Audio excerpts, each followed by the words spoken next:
来来来，上演上演。哎，只能看不能碰。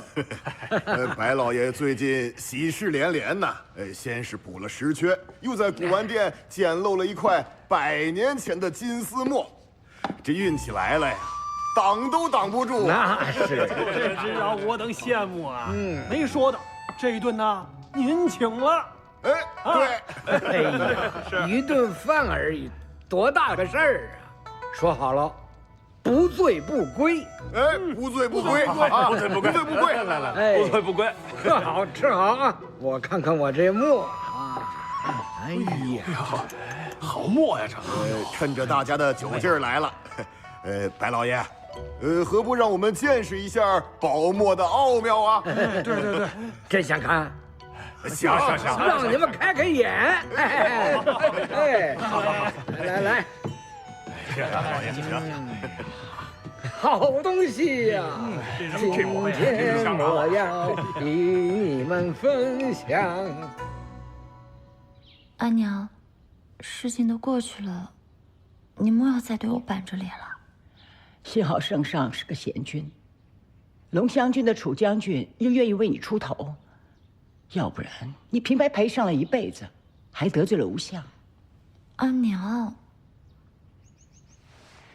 现在你阿爹的差事有了着落，你大哥也进了国子监，你为家里争得了恩荫，阿娘心里真的很高兴。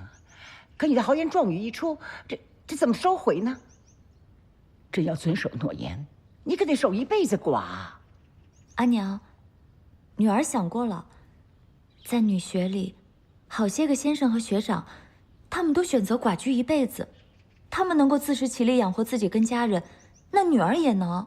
你想的太简单了，事情不可能是这样的。夫人，怎么了？不好了，老爷出事儿了！老爷，老爷，你怎么了？啊，这怎么回事啊？老爷早上出门的时候还好好的，怎么不到1天的功夫就成这个样子了？啊？老爷到国宝斋里淘到了好东西，兴致一来，干脆请在场的文友一起到醉红楼里饮酒。哎呀，这之前都没见过。来，今天让你们大开眼界。好，大开眼界，白老爷长见识。香，真香啊！宝贝，真是宝贝啊！白老爷这是干什么？怎么还舔一下？就是，笔墨伺候着。老爷讲究啊！我来。哎，你还没这福分。研墨，对，对，研开，更香啊！可真香啊！闻闻，这个味道就出来了。哎呦，太香了，这香啊，真香啊！我就用这墨写个字给你们看看。哎，好，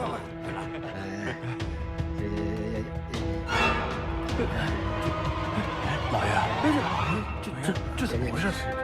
白老爷的手怎么在抖了呀？老爷，白老爷，老爷，你怎么了？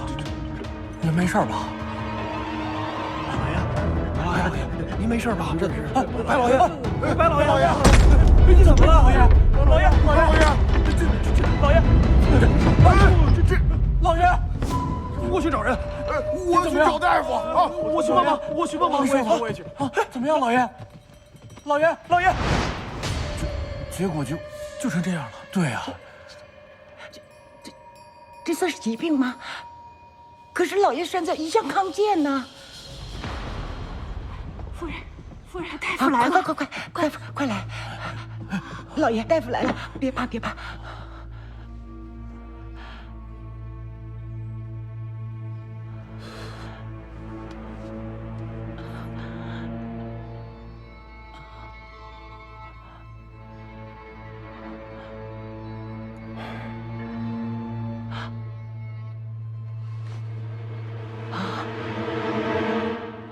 老爷不行了，准备后事吧。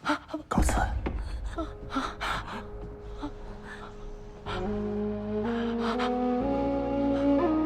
老爷，老爷，老爷，你别吓我，老爷，醒醒，你别吓我，你走了，我们孤儿寡母的怎么办呢？老爷，你别吓我，老爷，我不管你去搜寻金十字画了，我什么都不管了，老爷，你醒过来，你醒醒啊，你醒过来呀，老爷，老爷啊！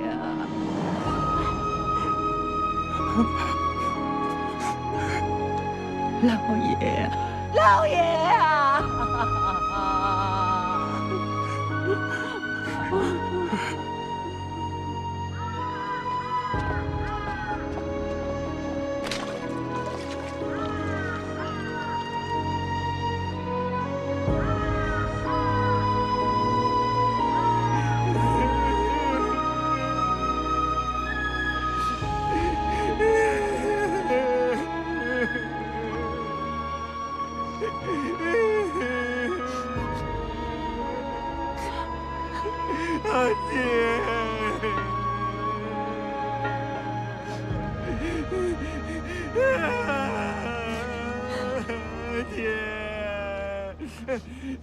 你走得太早了，你走得好早啊！还钱呢，白夫人！哎呦，别拦着我们！还钱呢，白夫人！起来！不能进去！你们干什么？不干什么？你们喊什么呀？走进这礼堂上喊什么？走在礼堂上，闭嘴！哎呦，白夫人呐，您大慈大悲，把府上老爷在小店挂的账一并都给结了吧？欠哪的钱呢？小店是小本买卖，实在是撑不住了呀，就是啊，白夫人，实在是撑不住了呀！骗谁呢？啊！一块小小的墨地就急着来催，能值多少钱？就是160贯。什么160，夫人真不多，160贯。一块墨你要160贯，你们怎么不去抢呢？抢谁呀？等会儿，这话说的，这白二老爷还是捡着漏呢。当时我们只是瞧着这块墨是块上好的古法墨，所以才要了160贯。如果当时我们看出是块金丝墨，别说160贯，给多少钱我也不卖，那是稀世珍宝，那是。你给我滚！我滚！走你们！白夫人呐，您不给我钱，我往哪儿滚呢？我。夫人，要不这样吧，那块墨呢，如果是起了风用过的，它也能值个180贯的。您把这东西给了我，这不也能大大减小您的损失，不是？您说呢？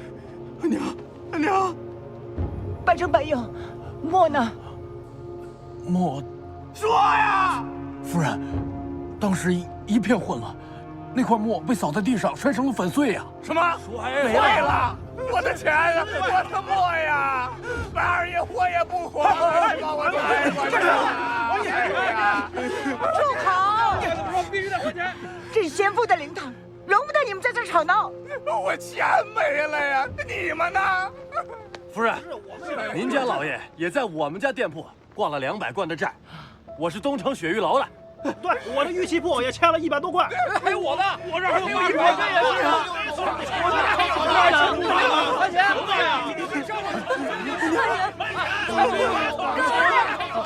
各位，请你们不要闹了，请你们都回去吧。这里是我父亲的灵堂，你们在他的牌位和灵柩面前这样闹也不好吧？我们白家绝不是欠债不还之人，我们改日一定给你们送去。诸位，都先回吧。诸位，行，我们就等着出完殡再来。到时候你们一定要把银钱给我们凑齐了。对，说好了。没啥自己，回吧。别退。爹啊！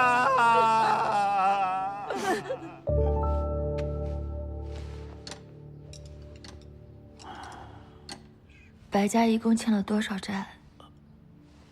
一共是3900贯。怎么会如此之多？老爷多年以来买那些金石字画，向来是向店里挂账的。虽然欠了多家店铺的钱，但他一向是手里有钱便还一些。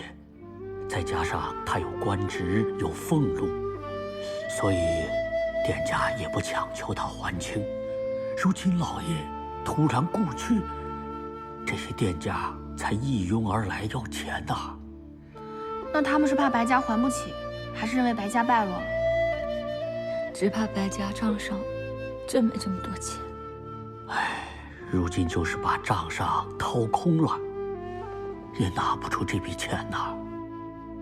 这3900贯听着吓人，但堂堂白家，怎么连这都拿不出来呢？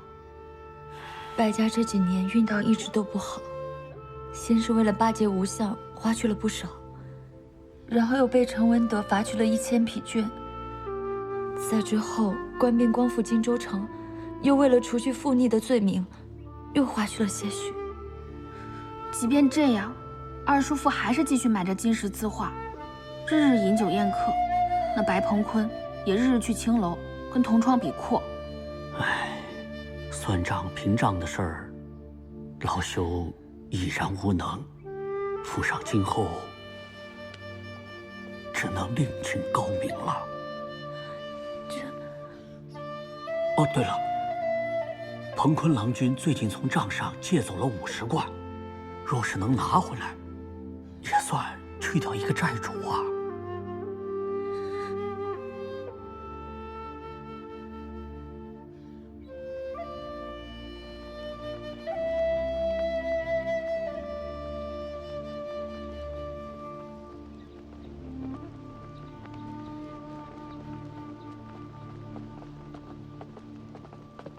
阿娘，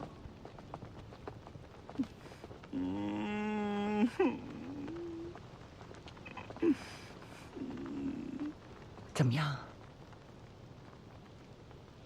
大哥，你手上可还有富裕，可否拿出来先救救急？我没钱。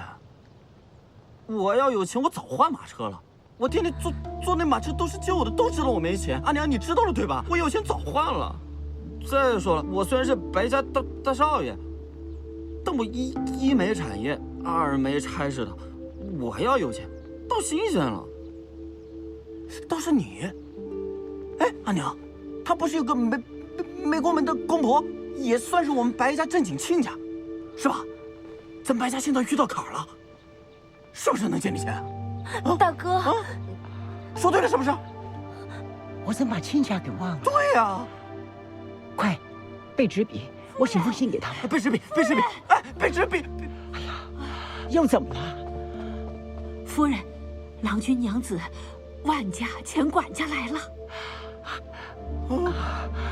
真是有些人呐！哎呀，夫人，哎呀，哎呀。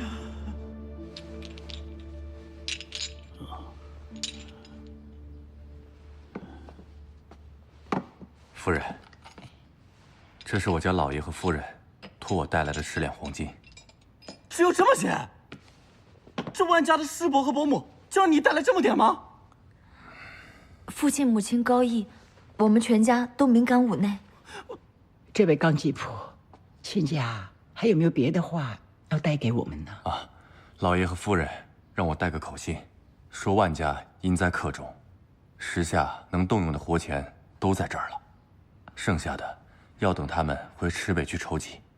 不过你们放心，这点钱，万家还是拿得出的。啊，这还差不多。代我谢谢亲家。好。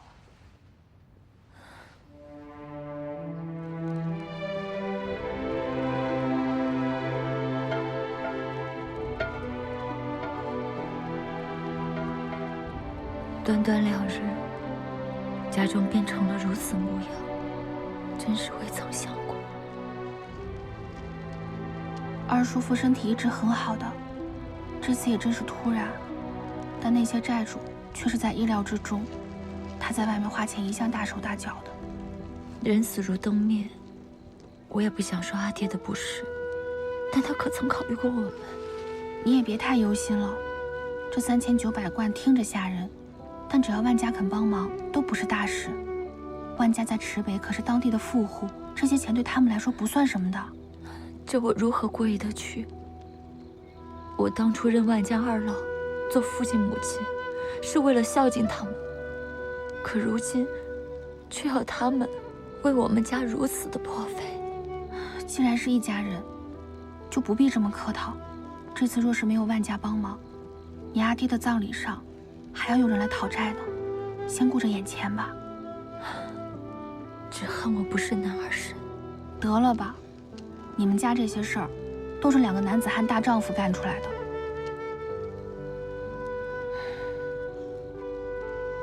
阿娘，太困了，我回去睡会儿行吗？去吧去吧。谢谢阿娘。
你走得太突然了，都来不及好好吃顿饭。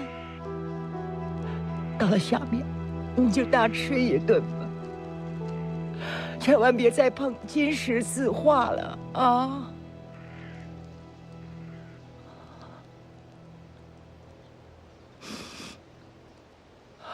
来，去跟你阿爹拜别吧。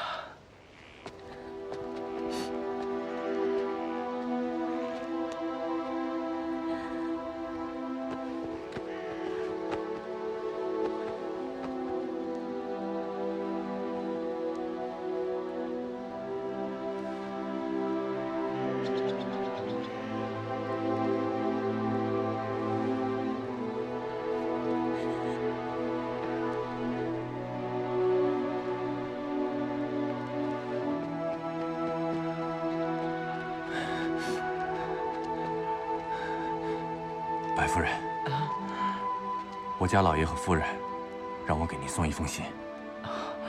真是太有心了，老爷，放心吧，万家来信了。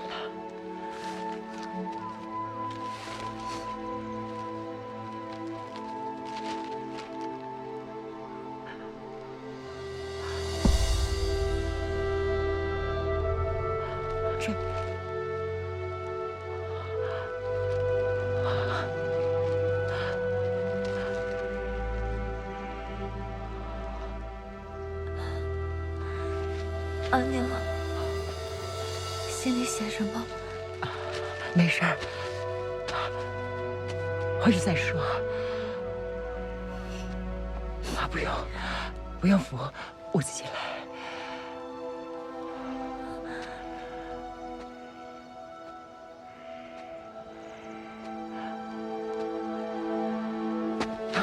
阿娘，阿娘，阿娘。凤瑶，这阵子苦了你。从前，阿娘对不住你。阿娘，我们都是一家人，分什么你我？坡上风大，我们回去。好，回去。我们回去。小心，那慢点。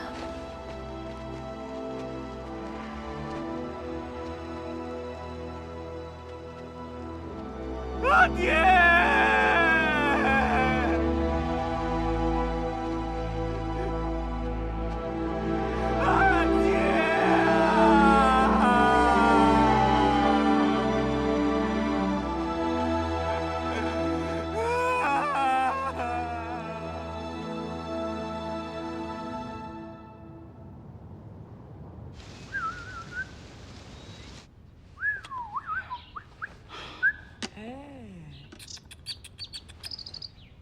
哎呀，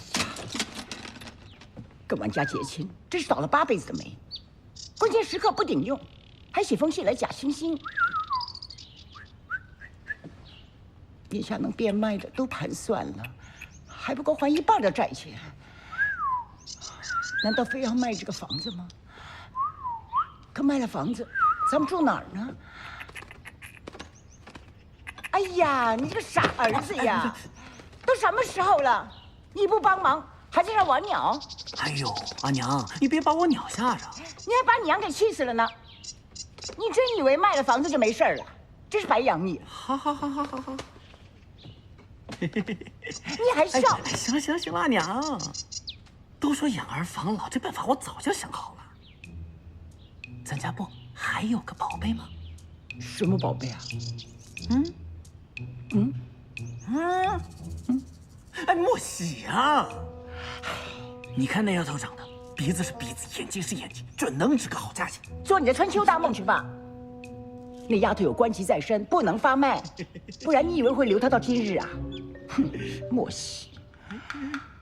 阿娘，我什么时候说要卖她？是价。我有个好朋友郑开泰，那对莫喜是一见钟情。他答应过我，会倾尽全家之力来帮我们还债啊！只要莫喜愿意嫁给他。真有这种好事儿？哦。哎呦，老天保佑，这是天无绝人之路啊！哎呀，儿子，你真厉害！我就常跟你阿爹说嘛，这儿子啊比女儿有用。你看，关键时刻还是儿子有办法。娘，怎么办？不，嫁他。真厉害呀！等会儿娘。莫喜啊，你来我们家也一段时日了。虽然我平日对你苛刻了些，但那是为你好。像你这样的出身，如果不好好调教，很难成为名门贵女的。现在你长大了，也该谈门亲事了。彭坤有个好朋友叫郑开泰。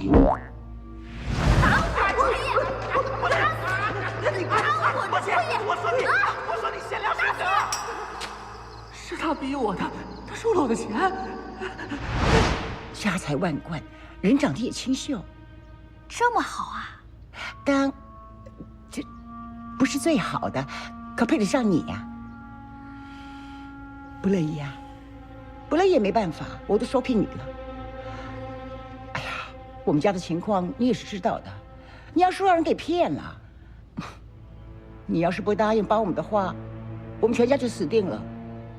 这养个小猫小狗的还知道感恩呢，你总不会袖手旁观吧？哼，我知道你长大了，有自己的心眼了，但这回由不得你。你嫁也得嫁，不嫁也得嫁。你就是死了，你的尸体我也得抬到郑家去。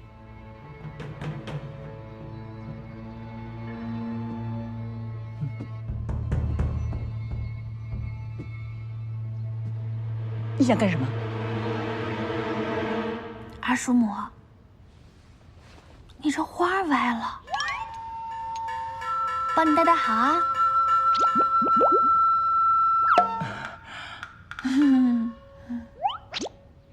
老爷欠了这么多钱，夫人是不是要把我们遣散呀？啊！我可是从小在这里长大，要是被遣散，那我就死路一条了。别瞎说！我跟你们说啊，二夫人已经替莫喜娘子寻了一门好亲事，男方愿意替白家还债，你们的饭碗都端得牢牢的。哎，还不赶紧随我去把那些聘礼整理出来？是。哎，莫喜娘子配的是哪一家呀？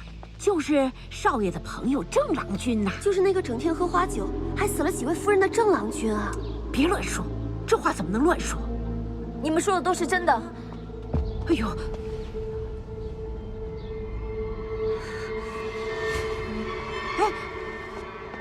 哎呀，你说说你们，莫西，莫西，过来。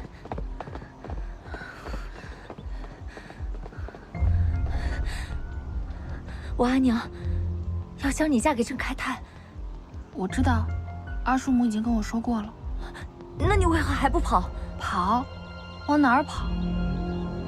从前还可以靠劳力吃饭，现在外面兵荒马乱的，可能刚出去就死了呢。而且我死了不要紧，如果白家没有了筹码，他们就会来逼你。凤瑶，我已经想清楚了，不论发生什么事情，都没有活着重要。如果我嫁过去，就能解决白家的危机，而我也能吃饱饭，这两好合一好，我何乐而不为呢？你胡说！这郑开泰他可是个混蛋。那我比他更混蛋呢，我就不信我调教不好他。凤瑶，我已经答应二叔母了，你别为我担心了。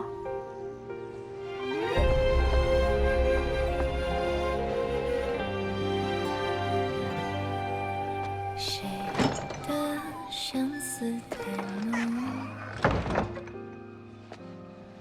把夜弹成。我要去漠北益州执行军务，听大将军的意思，起码这2年回不来。我这一去，不知何时才能回来。你也别死心眼惦记着我了，你本就寄人篱下，还是趁早找个良人为好。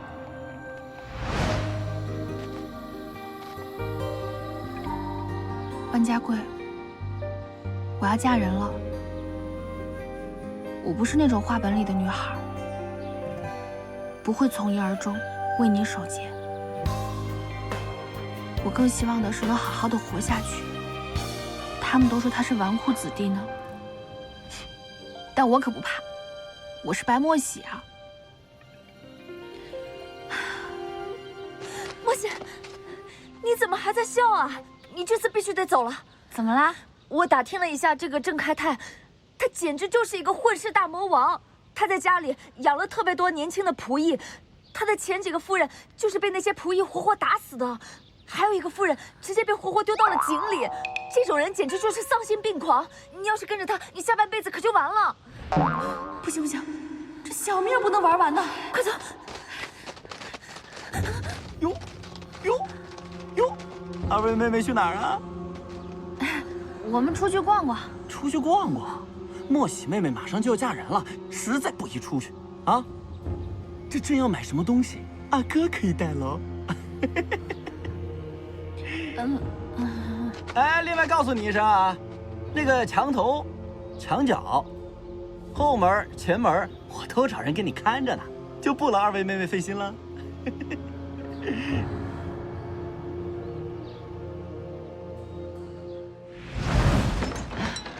哎呦，怎么啦，一紧张？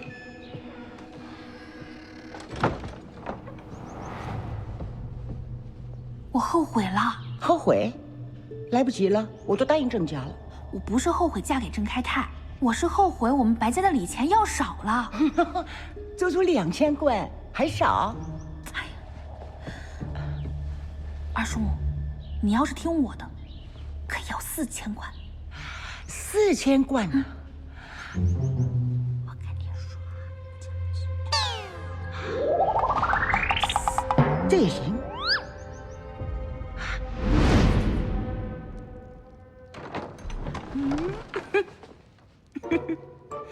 娘子，我来喽！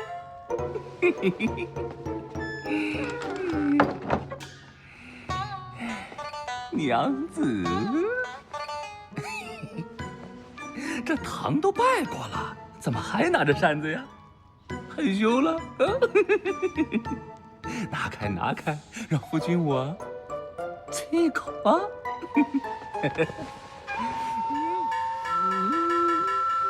嗯。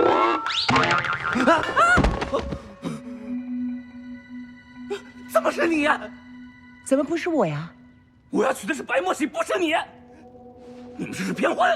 你去看看庚帖，是我的还是墨喜的？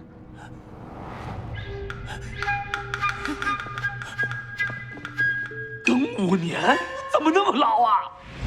啊不行不行，他有的是你的庚帖。我要是嫁过去了，他可以告我们骗婚，要坐牢的。不会的，我把我的庚帖啊写在糯米纸上，再把糯米纸蒸熟盖在你的庚帖之上。刚送过去的时候好好的，时间一长，天气热些，糯米纸就化了。你们不就明媒正娶了吗？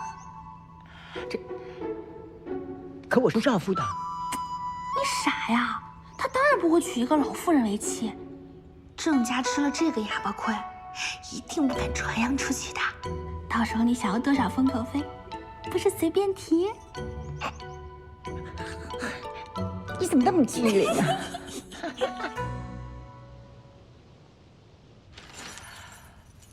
哇，这下娘家欠的债，一次就能还清了。阿娘，我还是觉得太过冒险了。若是那个郑开泰，他将错就错，阿娘你不就完了吗？不会的，他们那种纨绔子弟啊，最好面子，怎么可能惹这种笑话呢？是啊，墨喜呀，可机灵了。对呀，我从前怎么没发现你这点长处呢？二叔母，我的好可多着呢，等着你慢慢发现啊。好。对了，墨喜，你不是一直希望你娘的牌位入家庙吗？这一次你立了大功，我就破例答应你，咱们现在就去家庙安放你娘的牌位。真的？当然是真的。这牌位一放，咱们可就真是一家人了。以后要是再有什么赚钱的好法子，可不能藏着掖着了。那是自然。事不宜迟，现在就走，来，走。二叔母慢点啊！来。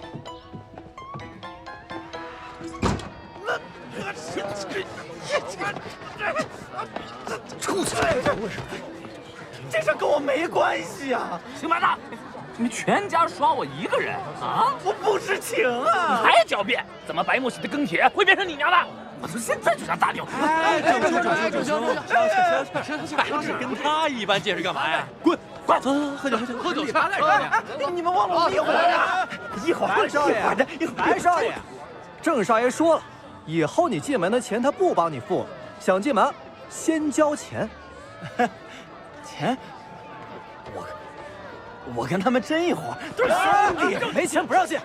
你们干什么呀？啊，再退！啊，记着，你们都给我记着，狗眼看人低的玩意儿，等我有钱了，我砸死你们！姓郑的给我记着了，给我等着！推我！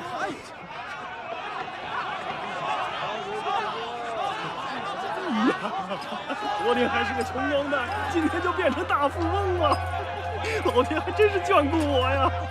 哎呦，郎君，哎，这位郎君，看你这满面红光啊，一看就是要发财的人呐。要不要我给你算上一卦？你是说我能发财？是啊，来，我坐下来，我慢慢给你算啊。来，你等会儿，等我发财了再找你慢慢细聊。你等着啊，你等着。福兮祸所伏，不听我说，有福也难享啊！行，跟我家准备坐啊，喝酒去。下知地理。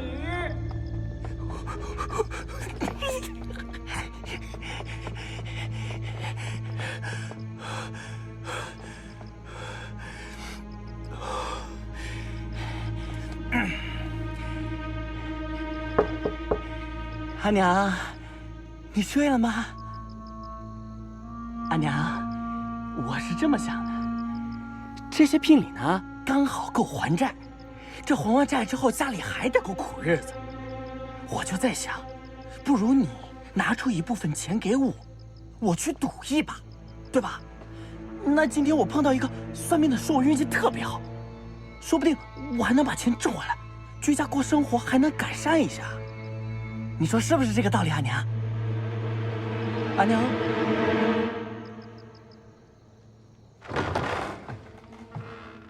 阿娘，阿娘。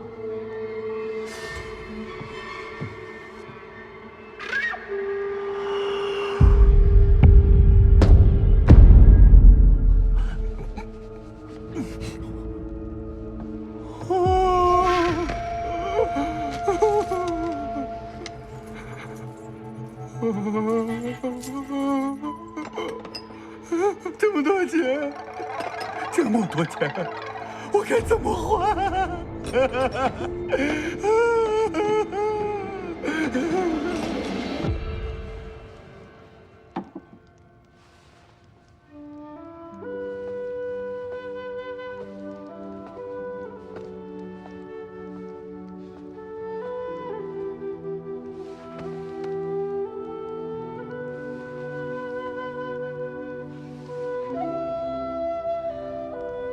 阿娘，我又完成了你一个心愿。是啊是啊，心愿达成了。来，我们快来想想怎么赚钱吧。啊，二叔母，凤瑶，能不能让我跟我阿娘单独待一会儿？阿娘，赚钱也不急于这一时了，我们让莫喜自己待一会儿。好，那你跟你阿娘好好聊聊啊。我们在家等你想法子，啊，等你哦。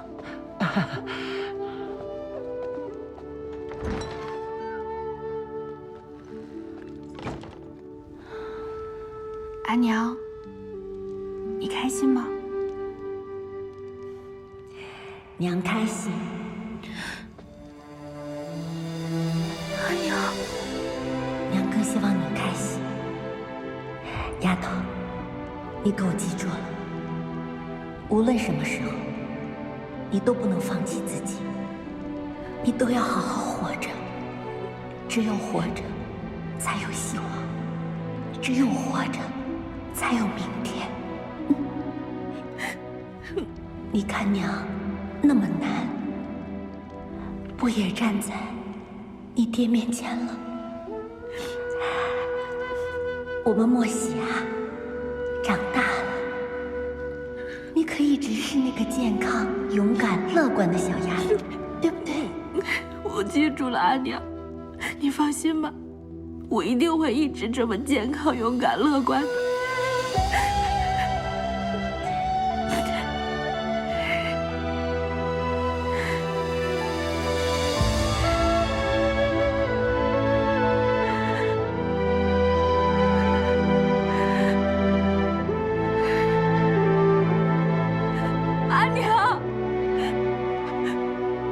一定会健康、勇敢、快乐的。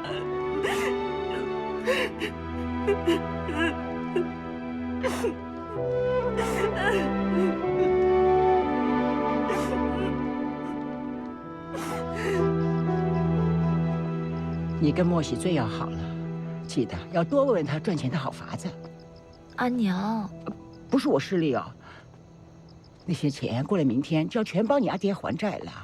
可咱们的日子还得要过啊，你大哥的学还得要照上。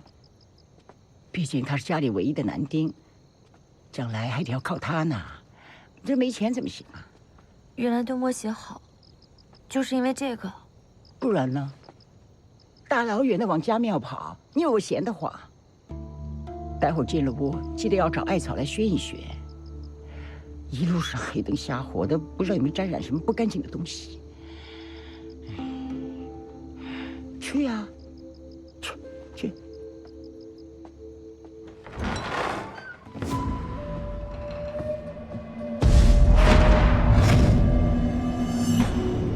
阿娘，怎么了？怎么了啊？啊？哎，钱呢？怎么全没了？夫人，不好了！又怎么了？一堆狂徒把少爷给打了。他们说少爷欠了他们的钱，他们要来讨债了。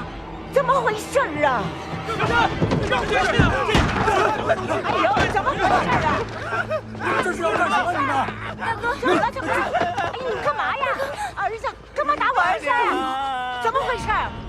老夫人，你儿子去我们赌场赌钱，欠了我们100贯呢。哎呦，区区100贯，至于把我儿子打成这个样子吗？凤阳，快到屋里去，把我那些不见的钱找出来，把他们全打发了。是。不必了。别怕，阿娘有钱。我把家里的钱都赌输了，啊，还欠他们100贯。哎呦，大哥，别打了！别打了！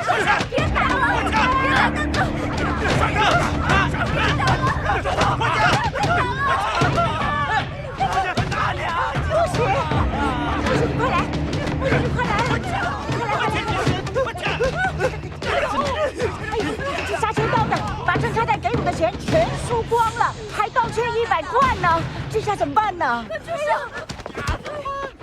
呦，别打了，别打了，别打了！我去！二叔母，我也没办法。既然是他自己做的孽，就让他自己承担吧。别打了！老夫人，你们一家子就别在我面前演戏了，行不行？欠债还钱，天经地义。要是今天不还钱，就别怪我们兄弟几个不客气了。别啊！大家救我！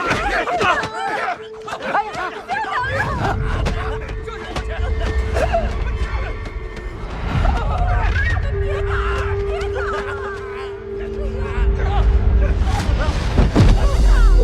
二叔母，二叔母，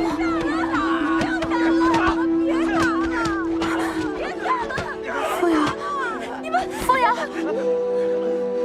没气了。这不关我们的事儿啊！没关系啊，没关系，借了还钱啊！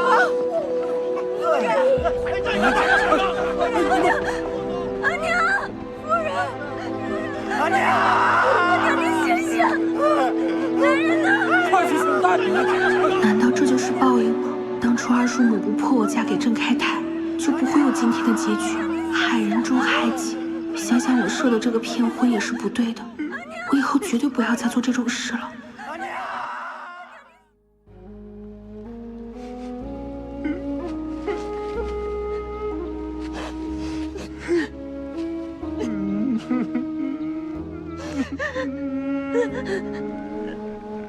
哎呀，别再哭了，快去找管家，看看有什么紧急要处理的事情。你现在可是白家的顶梁柱。我不当顶梁柱，我什么都不知道，你什么都不想管，我就要我阿娘。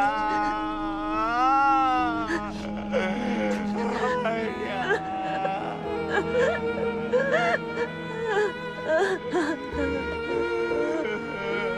钟大伯，这蜡烛快烧没了，水果也不新鲜了，您找管家去换一下吧。莫西娘子，凑合着用吧。先是老爷，如今连夫人也没了，是彻底没了主心骨。现在下人们人心惶惶，都没人用心做事儿，这不，连白顺也告假回家了。郎君，娘子，不好了，那帮要债的人又来了。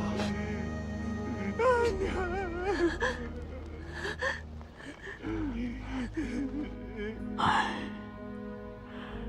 原本账上便没什么钱了，又出了夫人的丧事，那些丧葬的物事都是赊来的，真是雪上加霜啊！白家现在所有的债主就在大门口围着。要不，再找找万家吧。不行，上次那封信说的还不够明白吗？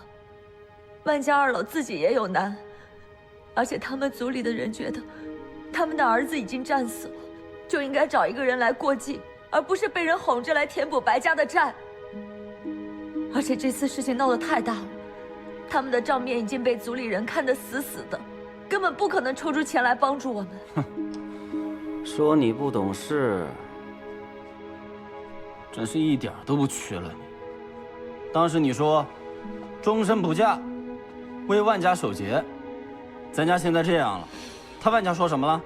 就派了个管家过来，先前说的钱也没影了。哼，我就想不明白，咱们家也养了你这么多年，这关键的事上来的时候，你怎么就不顶个屁用？连个公婆你都哄不好呢？为什么呢？哟，这要不来钱就开始骂凤瑶了。明明是你跟你阿爹在外面欠的债，你难道还想让凤瑶给你还吗？这有你说话的份儿吗？是，我们两个是不懂事，当然说不出什么好听的话了。你现在是一家之主，你会说，那你去跟外头那些债主说呀。我跟凤瑶又不向你要钱，不用跟我们费口舌。好啊，都不说。外面站着那些堵门讨债的，他们发起疯来，谁也拦不住。更何况你们两个女流之辈，更得遭殃。你不用吓唬我，我告诉你，凤瑶可是有主的小娘子，他们敢动她吗？再说我，就算被卖了，也不止180贯钱。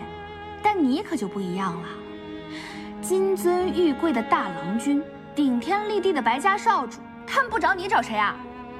你厉害，你真厉害。白家也不是我一个人的，你们都袖手旁观，对不对？是不是？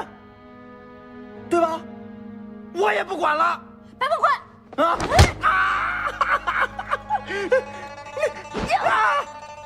你又打我眼睛是吧？我告诉你，在你动手之前，你想好3点啊。第一，你把我打伤之后还得给我看病，你有钱吗？第二，外面可都是赌债的人，你们2个女人行不行？第三，真要动手，你们打得过我吗？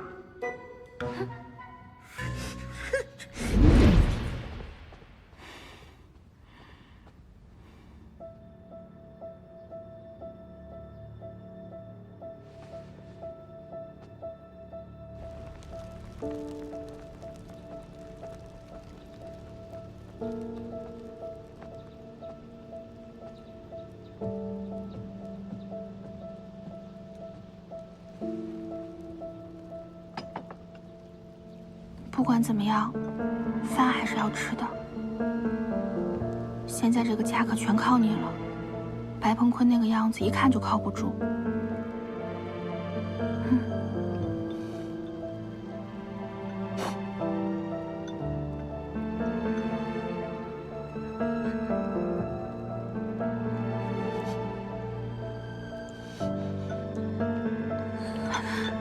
怎么了，凤瑶？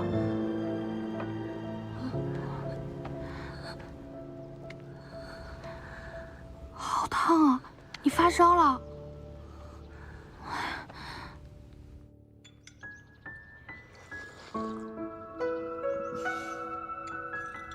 最后一口了。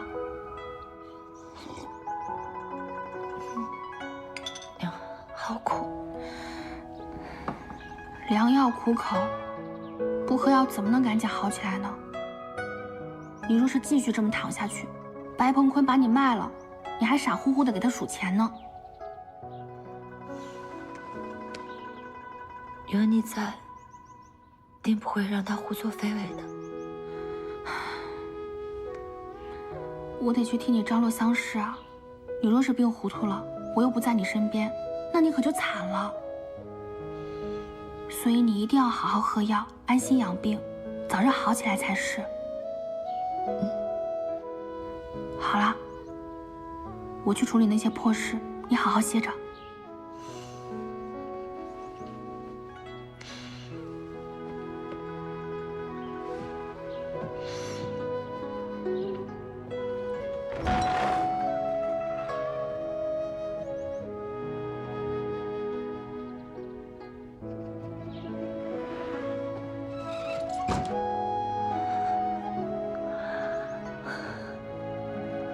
白家从来都不曾待莫喜好，吃不好也穿不暖。到现在他还要去帮白家处理这些事，真是对不住他。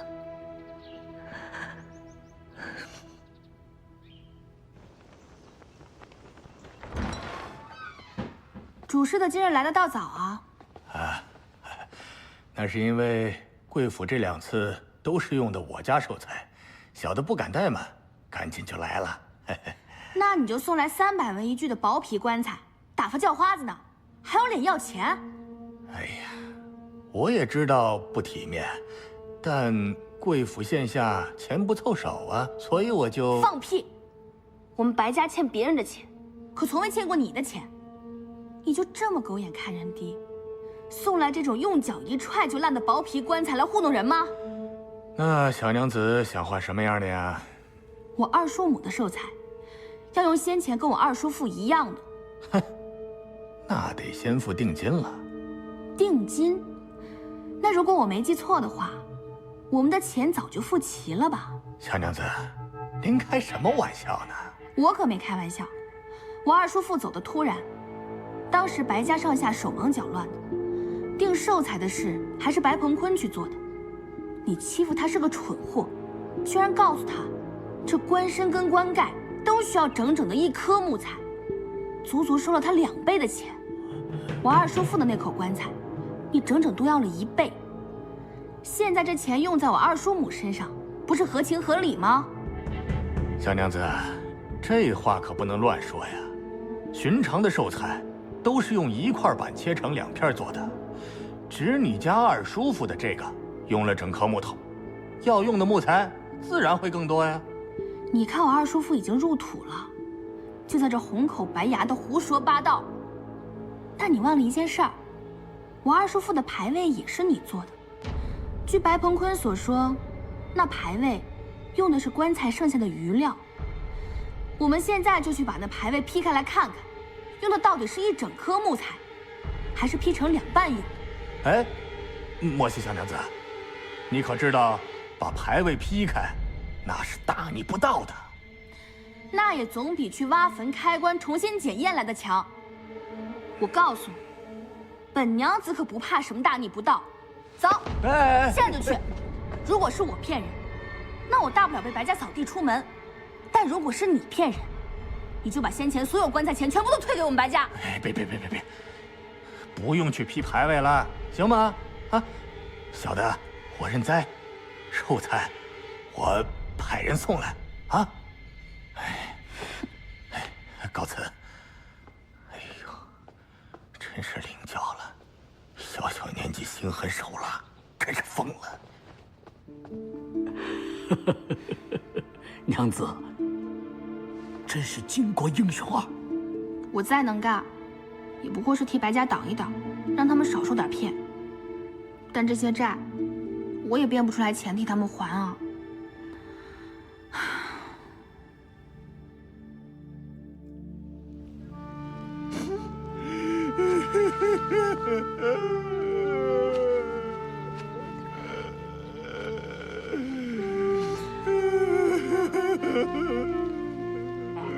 去厨房看看凤瑶娘子的药熬好了没有。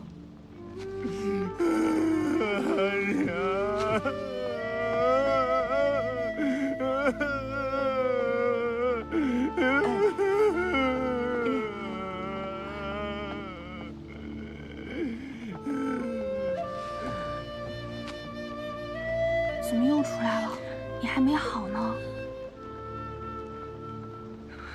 我没事。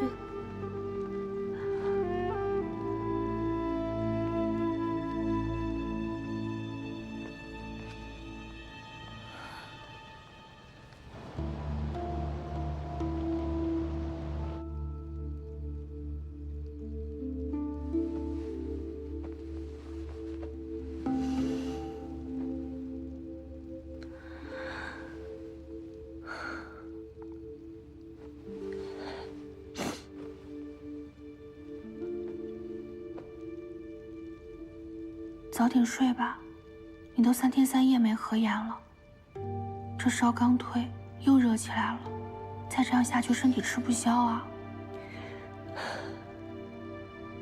我睡不着，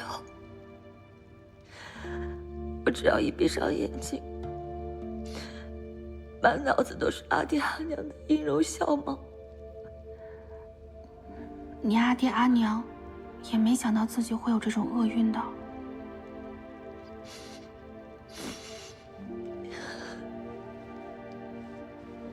真是世事无常，好像所有人都会突然在某一刻消失。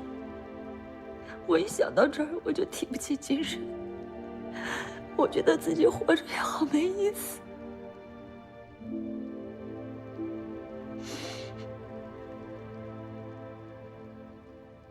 你阿娘平日就有心痛的毛病，这次又受了刺激，所以是心痛猝发而亡。但你阿爹的死可没那么简单。什么意思？你阿爹平时身体健康，每夜出去吃喝玩乐都精神得很，这次突然倒地，其实大夫怀疑过他是中毒而亡的。怎么会呢？当时大夫说可能是心病。那是他怕惹麻烦，我一吓唬他，他可就什么都说了。老爷是中毒了。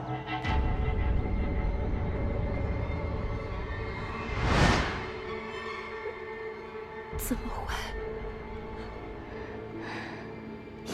依我所见，极有可能是你阿爹捡漏的那块金丝墨被人下了什么毒。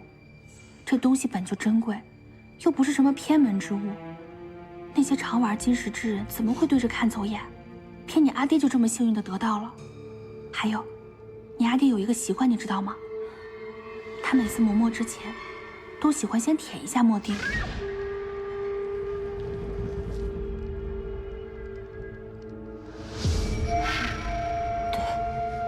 所以在这墨锭里下毒是非常有可能的。而且这墨锭如此珍贵，你阿爹倒地之后却变成了碎片，再也找不到了，这点也很可疑。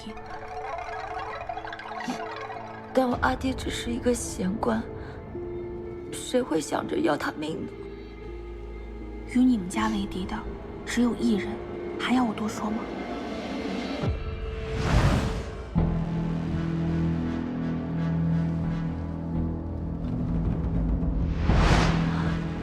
偶像。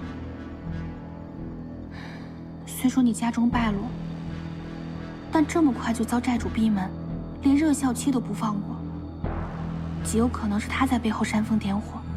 这荆州城可都是他说了算的。而且你先前发誓守节，明理之人都不会再上门纠缠，会觉得愧疚。只有像他这种一手遮天的人，才会觉得被服了面子，才会这样纠缠报复。但这一切都只是我的猜测，当不得真。只有可能是他了。我们家再也找不到别的仇人了。但是不是的，都要以后查清楚了再说。现在最重要的是要养好身体，养好病，这样才能有日后啊。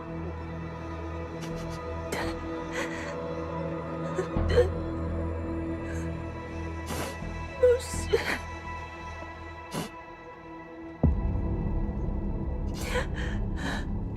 你们还想往哪儿逃？把车过来！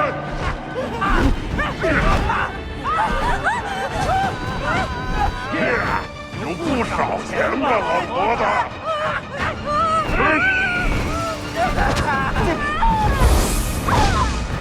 莫西，你别管我了，赶紧跑吧，我不会让你出事的。好，还有你！你想死，你不要过来了！莫西，这是做什么？莫西，你不要去，你说还不如我去呢。傅瑶，你比我懂得多，你回头去给我有意义。莫西，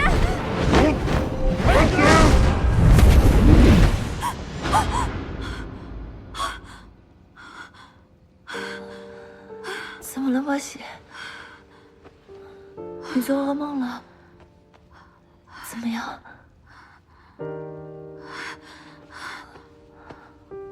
傅瑶，你放心，再大的困难，我们都会一起克服的。你好些了吗？我好多了。你不要总是担心我。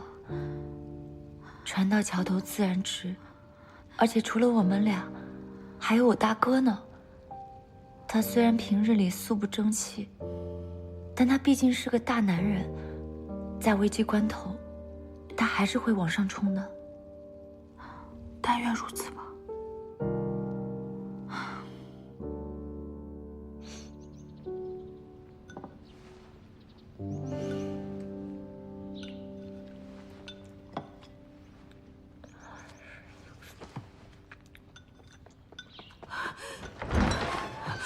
娘子，大事不妙！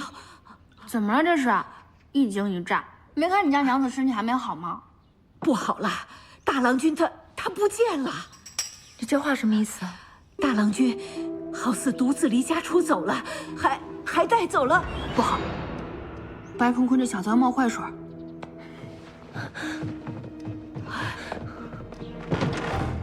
莫邪，你要找什么？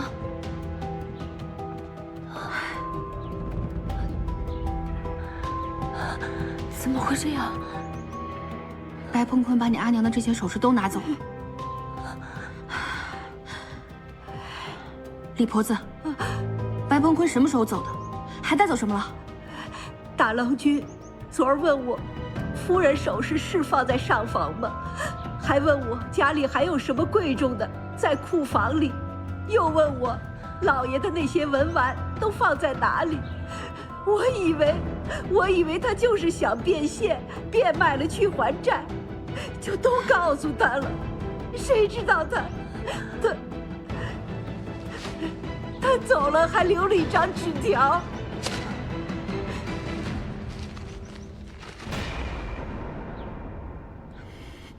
好啊，混账王八蛋！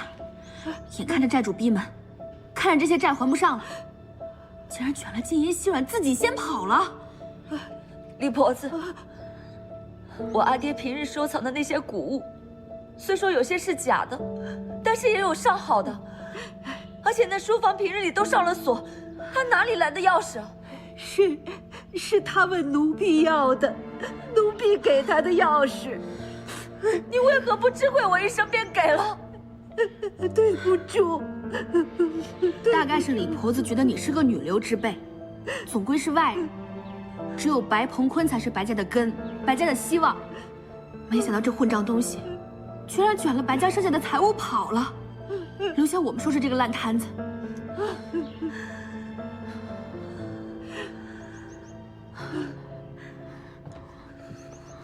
凤瑶，你也别太担心了。你们读书人不都说什么“车到山前必有路”吗？我们这些大活人，还能被那些要债的逼死吗？原本就变卖了所有的家当，都还不上这个债。如今大哥又这么做，我怎么才能凑到那3000贯？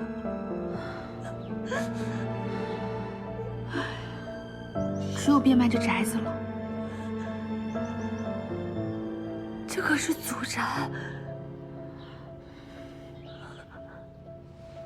老夫真的要告辞回乡了，帮你们是最后一遭了。这宅子即便折价3200贯，加上家具之类，也只是3400贯。万家送来的10两金，兑了200贯，加起来一共3600贯。还有我的首饰和衣料。凤瑶，都这个时候了，还顾这些身外之物干嘛？首饰和衣料就算200贯好了，这般满打满算，一共是3800贯，还差100贯，是无论如何也凑不上了呀！不好了，不好了！两位娘子，战士们又来堵门闹事儿了，还把管家给打伤了，你们快去看看吧！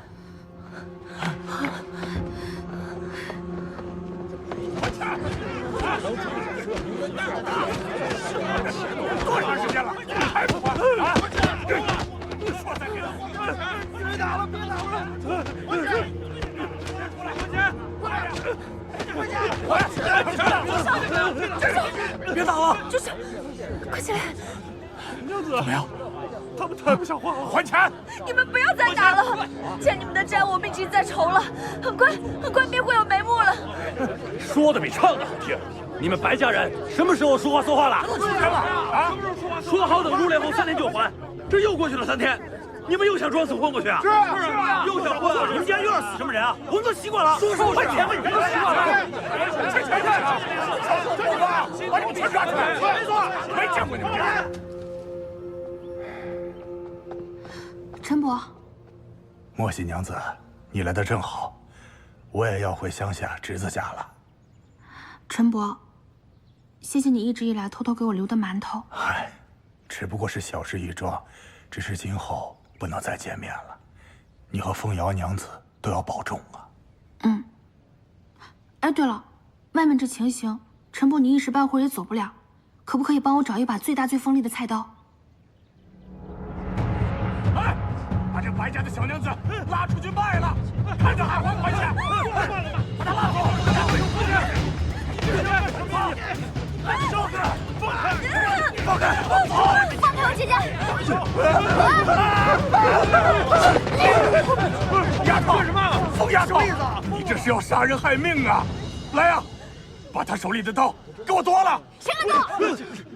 我告诉你们，我姐姐可是有朝廷诰命的。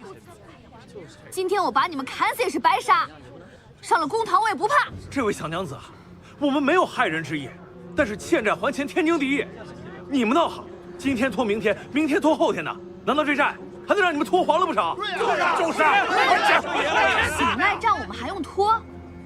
薛白凤坤跑了多少事儿啊？我告诉你们，我们两个现在无牵无挂，若真想跑，你们能拦得住？而且我们已经决定把这宅子卖了抵债，你们还要怎样？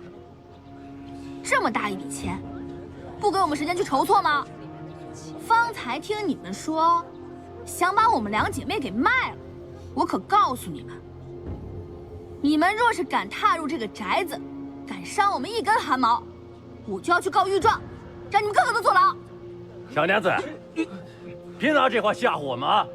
今天这宅子我们继续定了，是啊，再不把钱拿出来，我们就住进这宅子里。这孤男寡女的，说出去也不好听吧？哎，你干嘛？你干什么？你干嘛？干什么？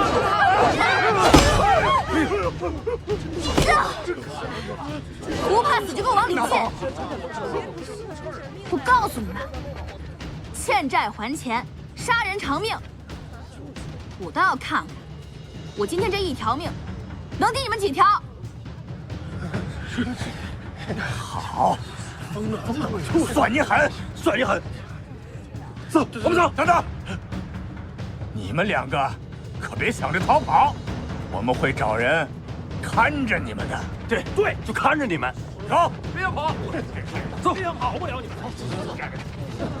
见识，走，倒把钱讨回来。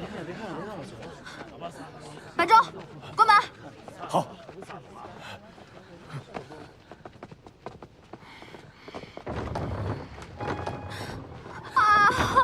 不行，怎么了？怎么了？怎么了？好痛！我看看。哎呦，你也真是的，你吓唬他们得了呗，你这还伤着自己。我真是没有，还要害你与他们周旋。早就跟你说了要走，你又不走，非说要留下来还债，你当债是那么好还的？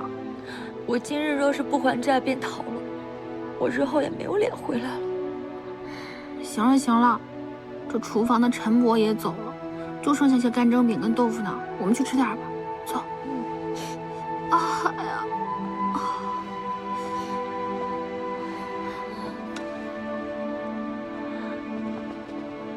李婆子，春雪，你们这是？娘子，对不住，我们要走了。你们都要走了吗？是。也是，白家如今欠了这么大一笔债，连你们的月钱都给不上，真是对不住你们。娘子，我不在，你一定要照顾好自己啊。我会的。娘子，老奴原本以为能服侍到你嫁人，然后再跟过去伺候的未来的小郎君的，可如今看来没这缘分了。婆婆，你别哭了。李婆婆要去乡下投奔侄儿，我也要去瑶州，寄住在姨妈家了。好，你们等等，家中如今也不剩什么了。哎呦，如今仅剩一根簪子，不行，你拿去。这点首饰，你们拿去，给大家当做路费分了吧。谢谢。都是白家对不住你们了。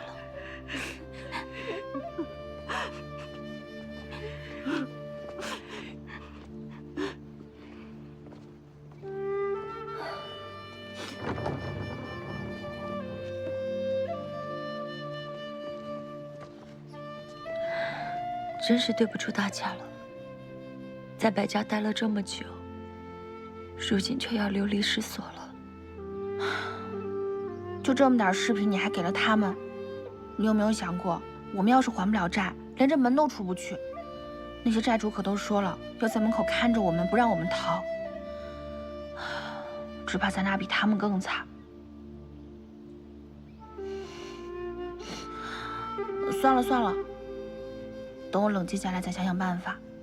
活人总不能被债逼死。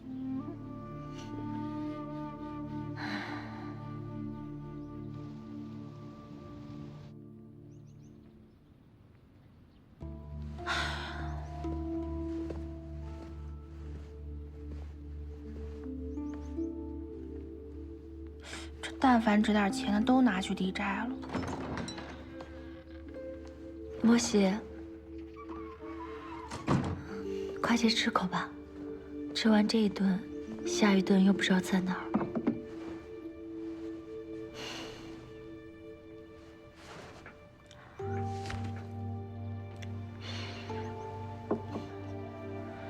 又在想什么呢？这房子里能卖的、能当的，还有那些衣服首饰，加起来，都还差100贯。这100贯说多不多，说少也不少，上哪儿去凑这钱呢？要不我们给万家写信吧？他们现在虽然被族人闹着，不能明着帮你，但这区区100贯应该不是什么问题。不可，这本来就是我们白家欠的债，我不能让万家二老为了帮我们还债，遭到族里人的嘲讽和指点吧。凤瑶。你这清高的性子真是气死人了！行了行了，我自己想办法。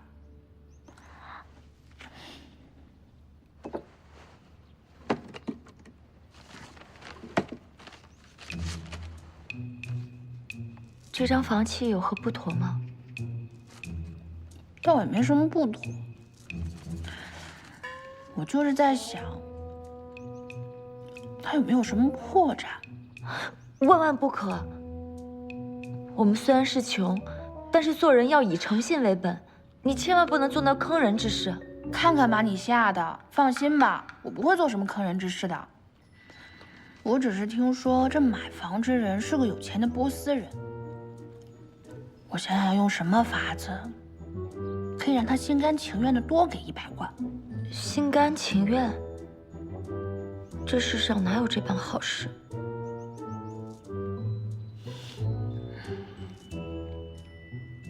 那就要看我的本事了。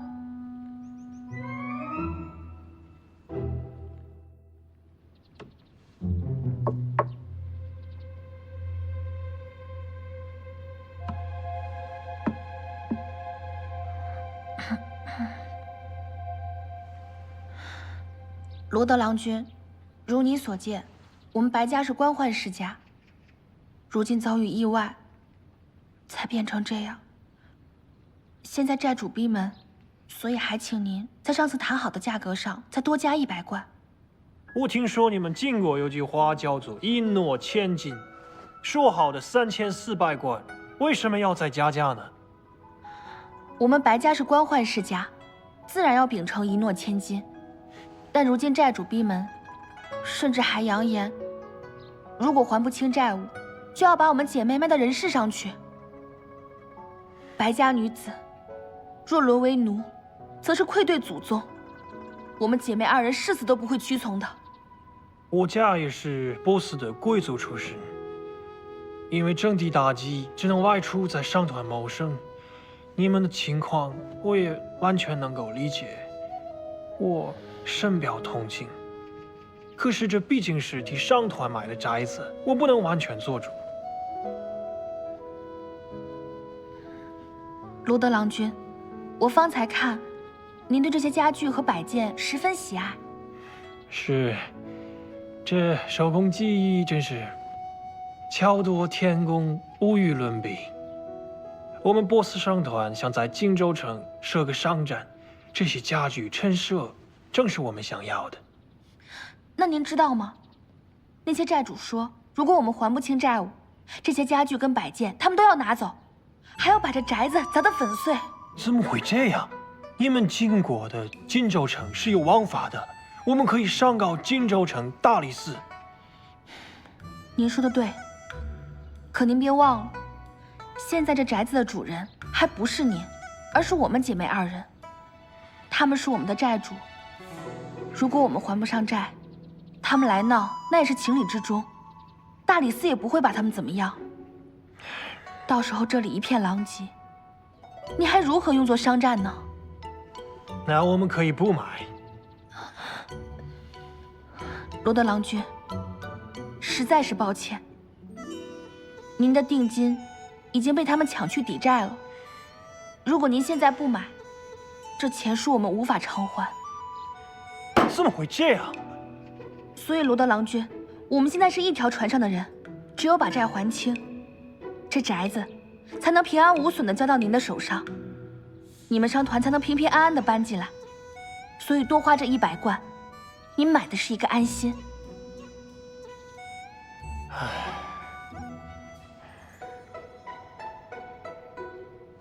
好吧，这多出的100贯，我设法说服商团就是。莫西娘子，你这口才真是了得，你比我们商团里最能干的商人还厉害。过奖过奖，一般一般，别太得意忘形。罗德郎君，我还有一个不情之请。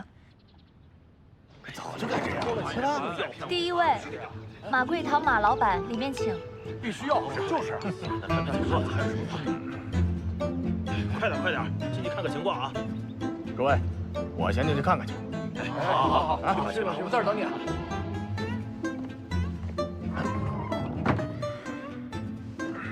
这位是罗德郎君，他是波斯商团的主事。这罗德郎君可是面见过圣上的，是圣上的贵宾。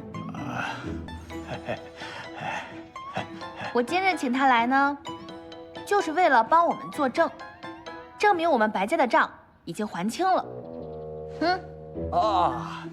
欠条。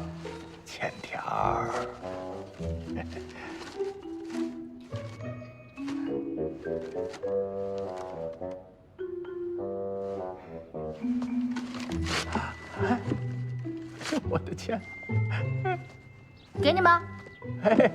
谢谢。下一位。谢谢，谢谢。哎呀，谢谢。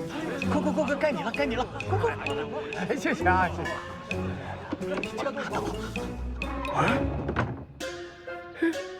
欠条。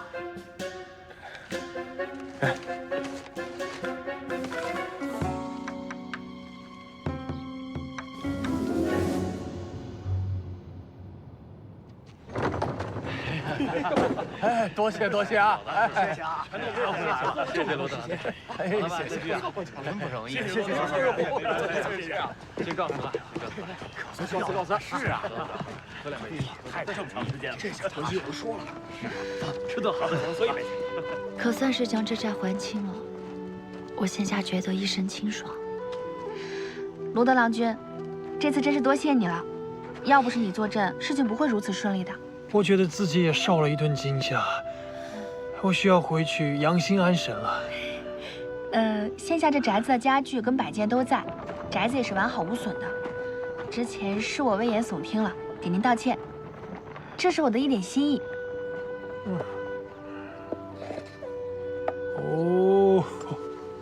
这雕工简直是上天赐予的奇迹。这是送给我的吗？对，希望您喜欢。太感谢了。这是抄家的时候从二叔父的东西里掉出来的。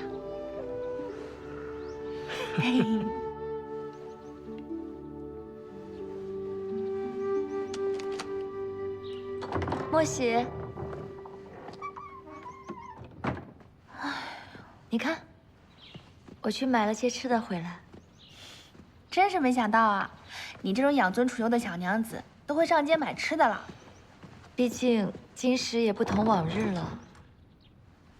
你在找什么呢？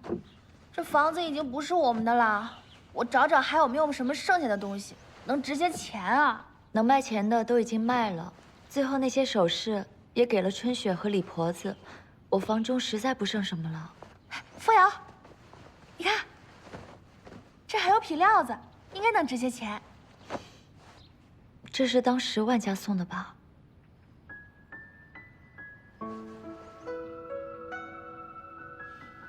万家确实有钱，但他们那些族人也太可恨了，逼得二老不能帮你。就怪不得他们，我毕竟也没有过门，也没有子嗣，这些钱帮我还债，无异于白扔了一般。而且万家族人都等着二老身后瓜分家产，怎么容得了我这个外人分一杯羹？这房子已经卖了，我们日后去哪儿啊？我正要同你说呢。我之前在学馆求学的时候，与一位赵先生交好，他有一位堂姐，年少守寡，也是家中不容，在外地的学馆教书。他替我谋了一个差事，可以去学馆当教书先生。真的？嗯，那太好了。凤瑶，你这么有学问，肯定可以胜任。眼下这个差事确实可以解燃眉之急，但是这女学不在京畿之地，在庆州。庆州？嗯，我听都没听说过这个地方。离荆州城有千里之遥。这么远啊？嗯，但再远也是个机缘。我身为女子，本来就不好谋差事，如今好不容易有一个机遇，我觉得可以去试试。嗯，你说的也对，眼下我们手里也没几个钱了，若是不谋个差事养活自己，只怕只能流落街头挨饿了。莫喜，你愿意同我一起去吗？废话，自然是你去哪里，我就跟着去哪里。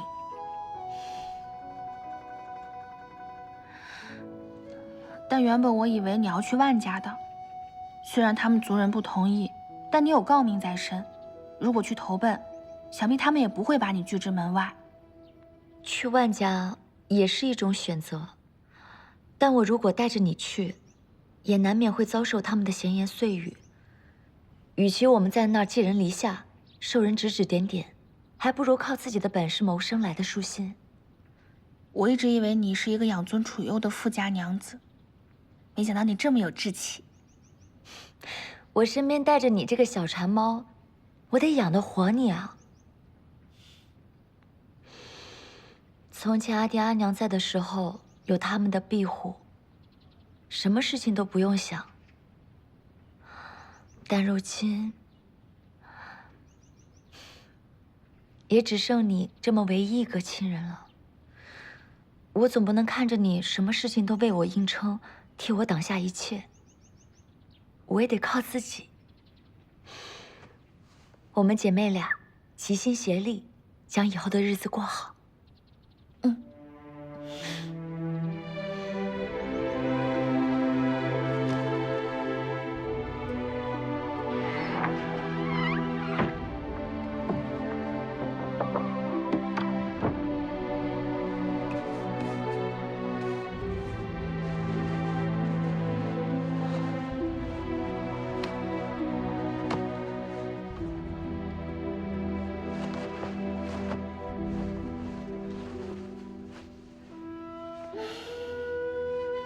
原本一直想离开这里，但如今真要走了，竟还有点舍不得。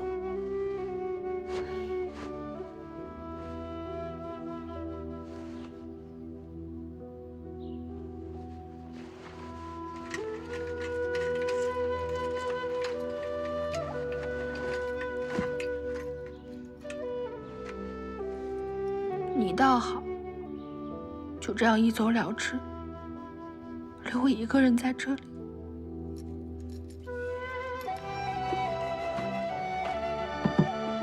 莫喜，你收拾好了吗？我们该走了。好了。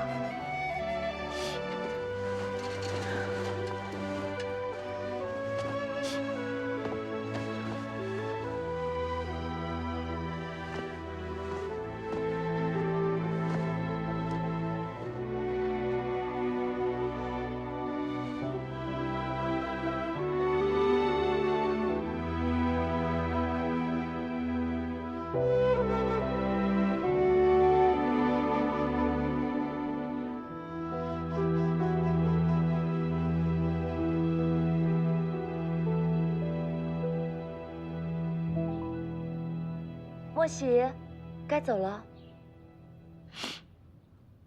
再见。你若跳下枝头，我不独立风中。你若化作落花，我比流水相送。陪伴你的路，守护你的梦，让你在我的世界里有恃无恐。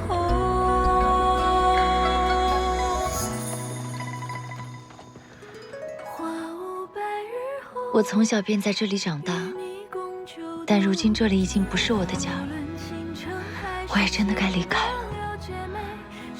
人生无常，想开些吧。再说以后我们想回来，都可以随时回来看看。罗德郎君答应我们的。无论成功还是成空，六姐妹不虚此生。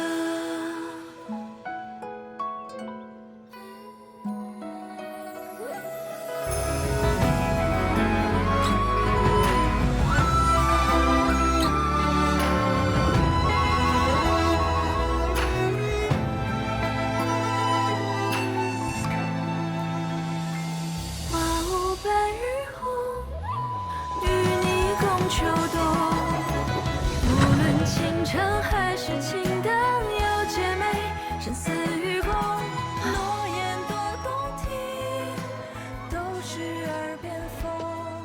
但我们要怎么走啊？去车马集市。车马集市，听说那里很热闹，但我还没有去过呢。凤瑶，从今日起，你就不是白家的小娘子了。不管遇到任何事，我们都要自己闯荡。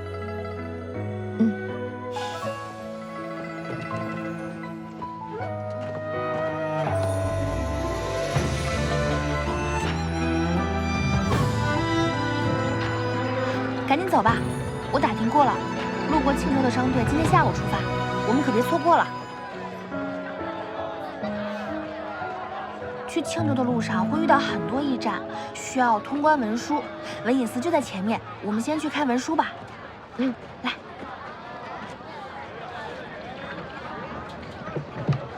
你在这等我，这箱子可是我们全部的家的，你可看好了。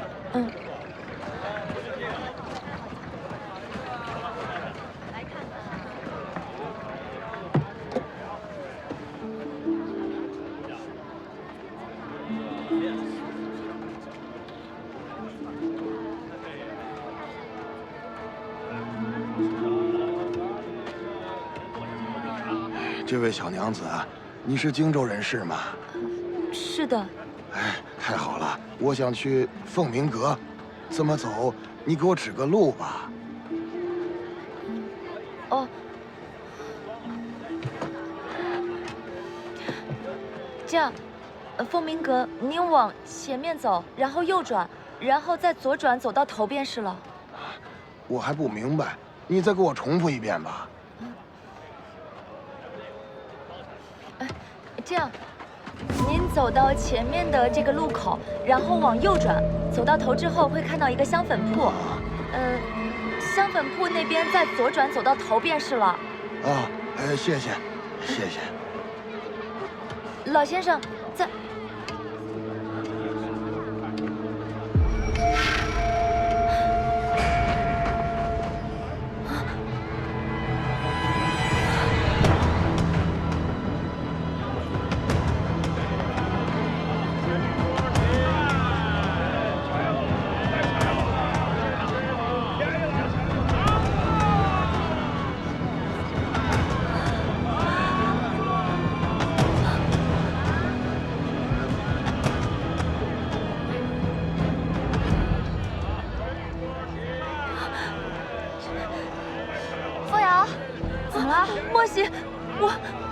给一个老先生指路，然后一转头，这个箱子便没有了。他往哪儿走了？往那边走了。你看好东西，别再丢了。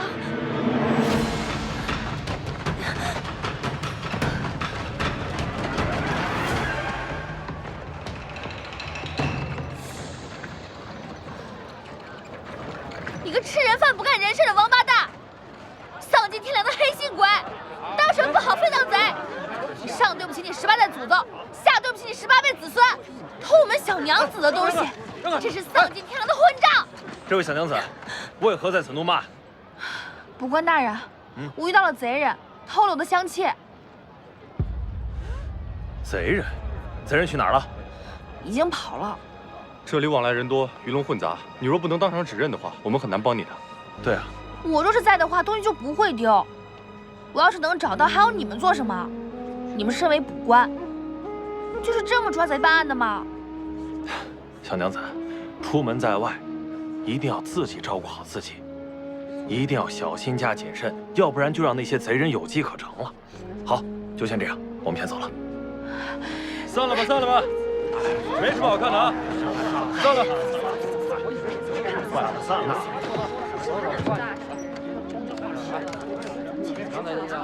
我来。我真是没用，我连个箱子都看不好，不行。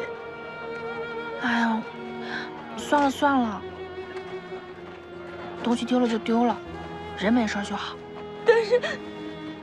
但是我们本来就没有多少钱，我这么一弄，我们以后该如何是好？我们去女学教书，不是还能赚钱吗？没事儿，留得青山在，不怕没柴烧。商队的马车就要出发了，快走吧。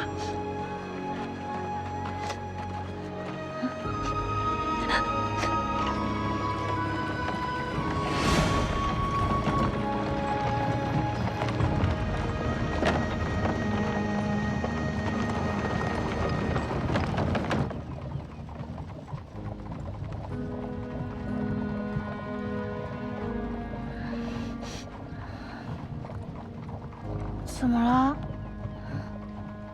莫西，我对不住你。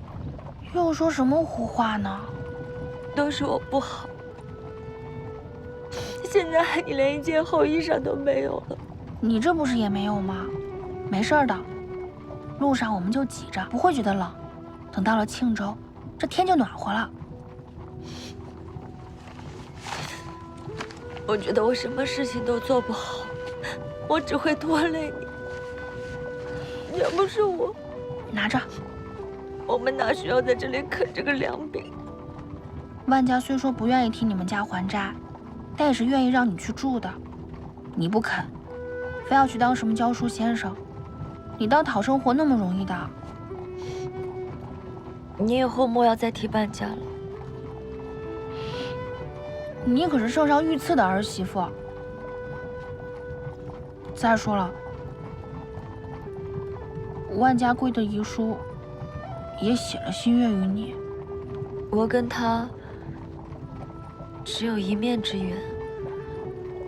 虽说我对他是有一些小儿女的心思，但不成想他先是果断退婚，又战死沙场，人都没了，谈什么心愿爱慕？我现在就觉得这一切就像是一场梦，等梦醒了，一切都没了。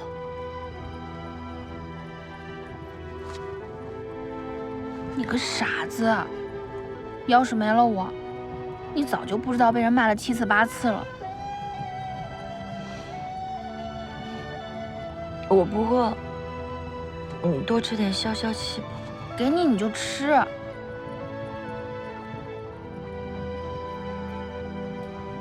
好了，我以后会一直陪着你的，不会让你被人卖了还帮人数钱。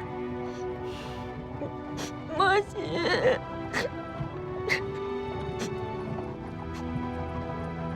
原来凤瑶也心悦于他，人都不在了，想再多也没有用了。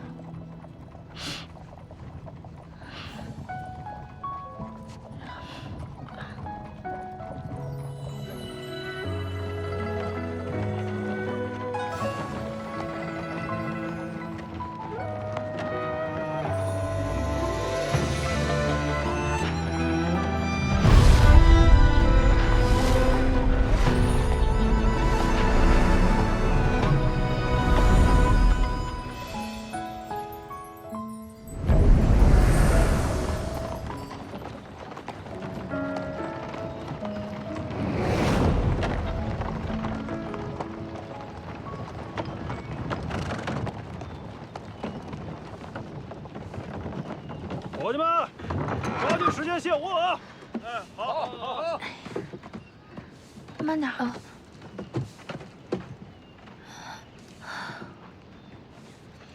我们身上也不剩几个钱了，该如何去女学？好，等我去问问。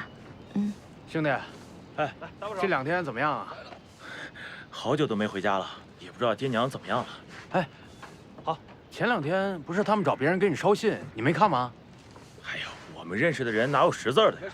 找街上的先生看，价格又高。哎呦，说的也是，咱们这些人当中啊，哪有几个识字的，是不是？也不知道谁能帮我看看信。郎君，啊，你要看信啊？哦，我可以帮你看。甭紧了。但我有个条件，可否送我们去附近的女学？当然可以啊。水来了，水来了。给。我也帮点。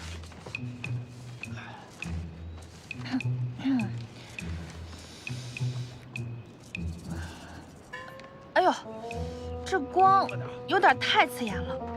郎君，我可否拿到那边避光的地方帮您看？哎，好，麻烦你了。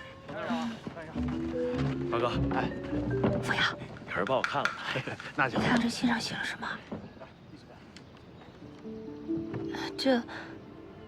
这是他族人给他来的信，上面写他父母已经身亡了，并且他们家的田地也被族人给瓜分了。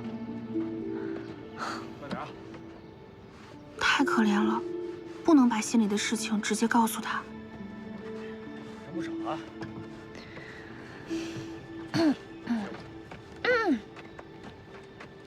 郎君，哎，信上写的什么呀？我念给你听啊。哎，好。大郎，我跟你阿娘身体尚好，你不必牵挂。今年粮食颇丰，我跟你阿娘也有饱饭吃。如今庆州不太平，你一个人在庆州要好好照顾自己，早日娶个心腹过门。现在外头都是战乱，你不必着急回来，各自安好才是最大的福气。谢谢娘子。来，收好。那郎君，我们还要赶路，就麻烦郎君了。行，二位娘子稍等一下，我去把马弄好。好嘞。二哥，弄马。哎，好嘞，等一下啊。莫邪。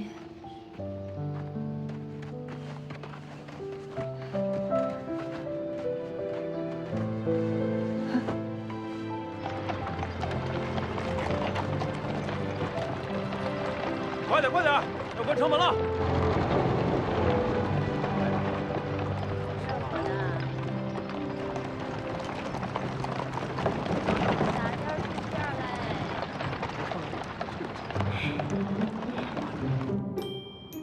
无钱麦子油黄，儿啊你别想家，你母的牛儿长大，儿啊你别想家。燕子有出新巢，儿啊你别想家，青梅竹马远嫁，儿啊你别想家。郎君，你这歌唱的真好听，这一路兵荒马乱的，好久没这么开心过了。我看二位娘子是第一次来青州吧？青州的地面还真是有福气呢，几次战乱都没打到这里。本州的刺史大人也算是有勇有谋，击退了好几次来犯的盗贼。所以说青州啊，还真是一片安顺宁和呢。听起来还真是人杰地灵，佩服佩服。那是当然了。这青州城大不大呀？我们要去的女学馆还有多远啊？哦，这里不大，前面就是了。哦。无钱麦子油黄，儿啊你别想家，你母的牛儿长大，儿啊你别想家。燕子有出新巢，儿啊你别想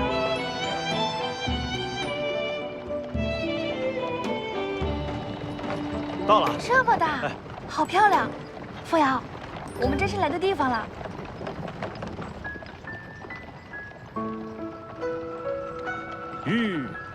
二位娘子，这便是女学馆了。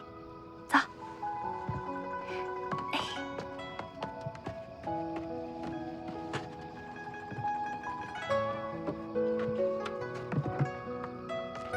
慢点。感谢郎君相送。严重了，是我要感谢二位娘子，让我知道我父母平安的消息，这比我多赚了1倍钱还高兴呢。二位娘子，赶紧进去吧，后会有期。这。莫喜，你不该为了我们的一己之私欺骗他。我只是希望他能开心的活着。如果我告诉他真相，他除了自责、伤心、难过，还能做什么？万一他自寻短见怎么办？你看他现在多开心啊！说不定他父母在天之灵也希望他变得更好呢。如果你是他父母，你会选择把真相告诉他，还是希望他过得更好呢？或许你是对的。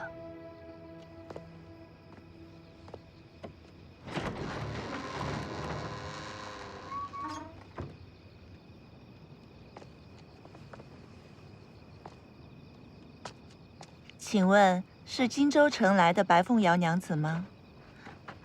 这位姐姐是学馆的先生吗？对呀，我姓沈，闺名舒墨。只是我记得学馆只聘用了1人，你们俩这是？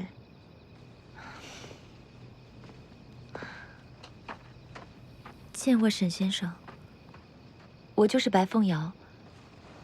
那位是我的妹妹。我们家中发生了一些变故，于是将她带在了身边。我们虽然是2个人，但与1个人也并无差异。如果学馆床铺不够的话，我们2个人可以挤一挤。至于饮食方面，我们也会自己负担，不给学馆添麻烦。你们来到这里就安全了，以后什么都不用怕。只是你们比原定的时辰略晚了些，不过也没关系，跟我来，我带你们下去安顿。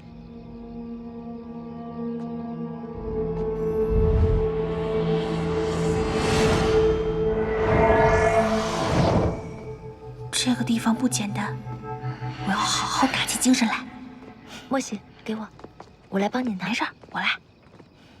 好。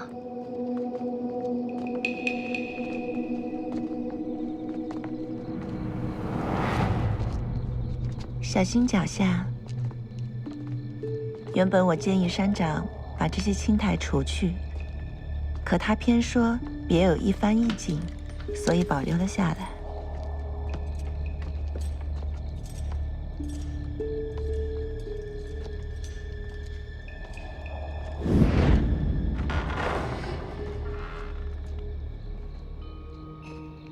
这么晚了，学生们不休息，还要学习吗？那是一些学生在练习武技。武技？女学馆也教授武技吗？《礼记》有云：“女子应教以德颜容功。”平日里习武也是有助于体态容姿的。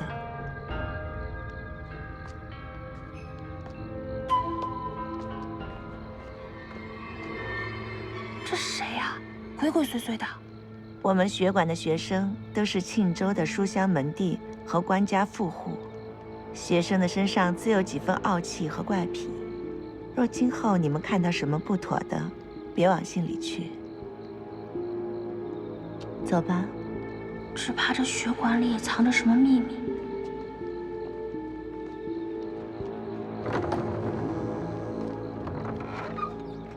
小心脚下。这儿有一口井，平日烧水就在这儿。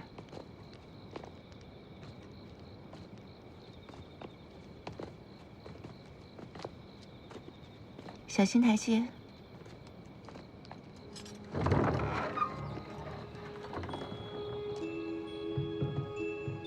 2楼就是你们住的地方。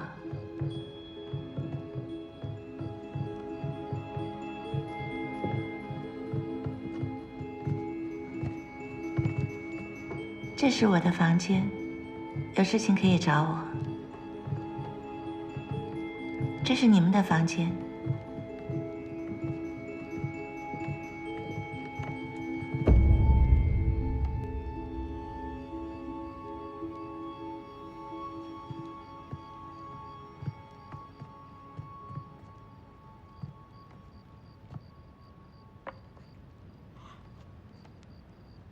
这屋子之前本来也是分给2位先生住的，所以还比较宽敞。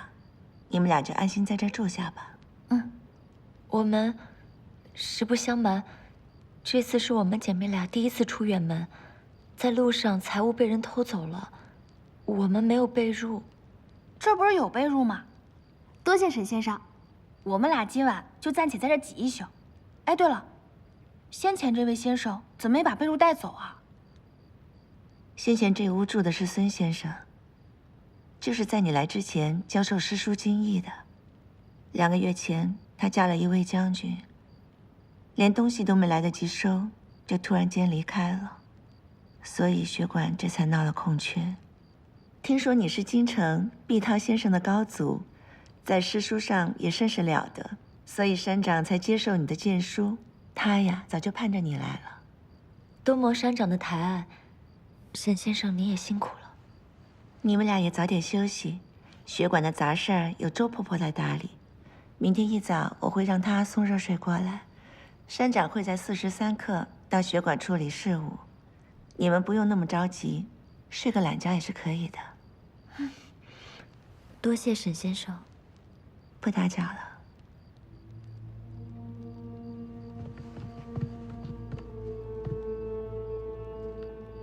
以后就叫我莫姐姐吧。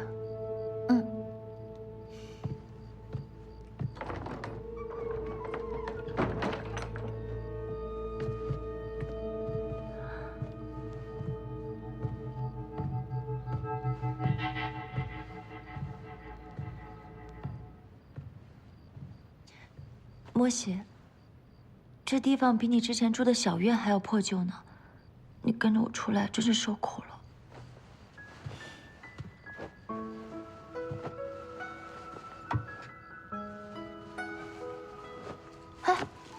行了，你别收拾了，等你收拾完天都亮了。站那。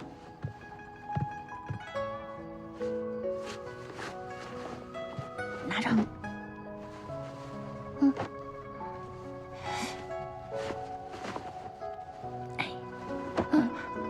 莫喜，这不是我临行前送给李婆子的布料吗？李婆子走之前拿走你一匣子的好衣料，这块还是她挑剩下不要的。本来我也想拿它垫个包袱，现在啊，就只剩这一块想要的料子了。都是我不好，都怪我。行了行了，我要是别再说了，你要再说的话，我可又要骂那个抢走我们家当的贼人了。这块可都是读书人，不怕我给你丢脸啊？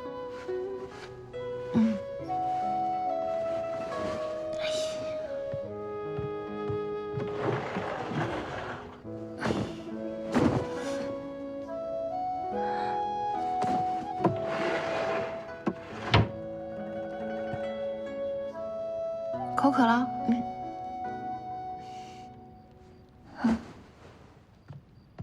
莫西，你干什么去啊？找水去。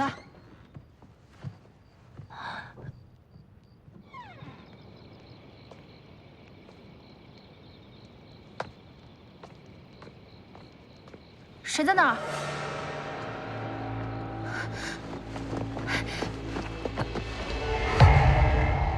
你谁啊？怎么偷偷摸摸的？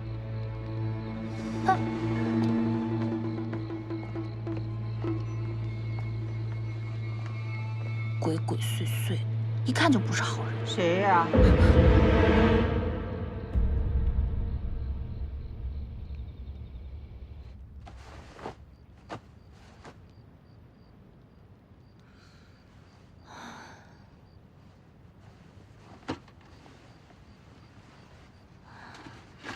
这什么东西这么沉啊？啊，你别动！莫喜，这是什么东西这么沉啊？没什么，你快擦擦脸，擦擦身子吧。这风尘仆仆的，不是说明天才有人送热水吗？你从哪弄到的热水啊？鼻子底下就是嘴。那个周婆婆虽然歇下了，但是她看我漂亮又可爱，特意给我烧了一壶。就你厉害。这收拾一下还挺好的。这儿还有张床，凤瑶帮我搬一下。好，我来了。这里还有褥子呢，太好了！小点声，快帮我搬一下，搬一下。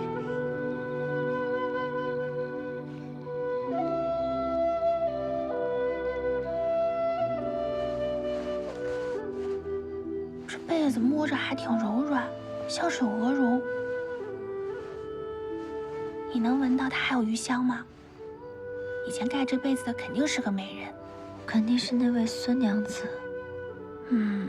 她这人也是怪，这好好教着书呢，说嫁人就嫁人，连这些家当也不要了，还害得这门功课没人教。她一定是遇到心中的那个如意郎君了，不想错过这段良缘。行了，你别琢磨了，快睡吧。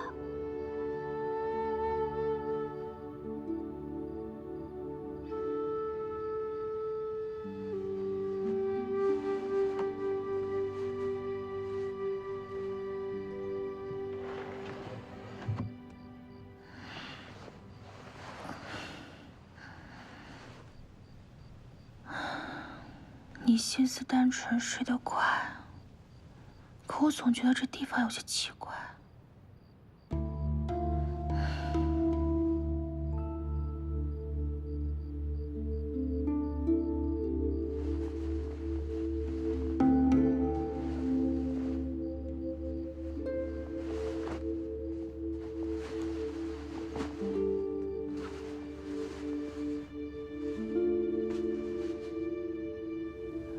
孙娘子因为钟情那位将军，所以抛下一切随他离去。我真的有些羡慕他。万家贵，这灯是你送给我的，可我却等来了一场空。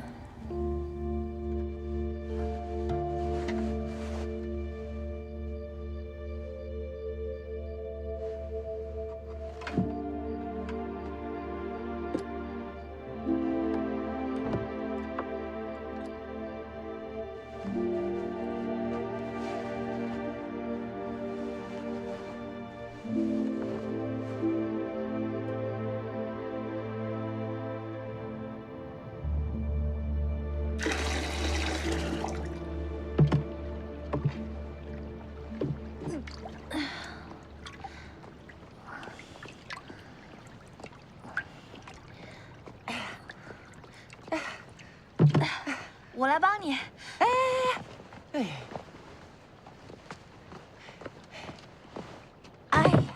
好重啊！你要晒书啊？我帮你。这书多有灵气啊！你以为谁的手都可以碰吗？走走走。嘿，这老太婆，去，我手怎么了？狗眼看人低。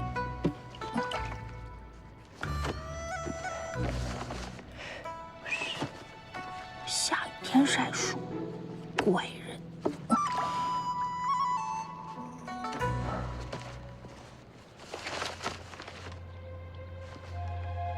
哎呀，整个藏经阁都找过了，怎么都不是啊？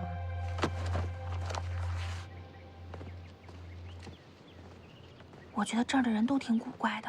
我早上遇到一个老太婆，好心帮她，还被她数落了一通。一会儿碰到山长，我要跟他好好告一状。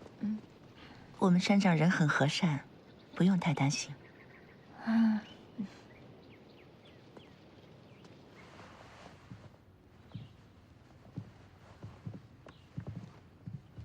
山长。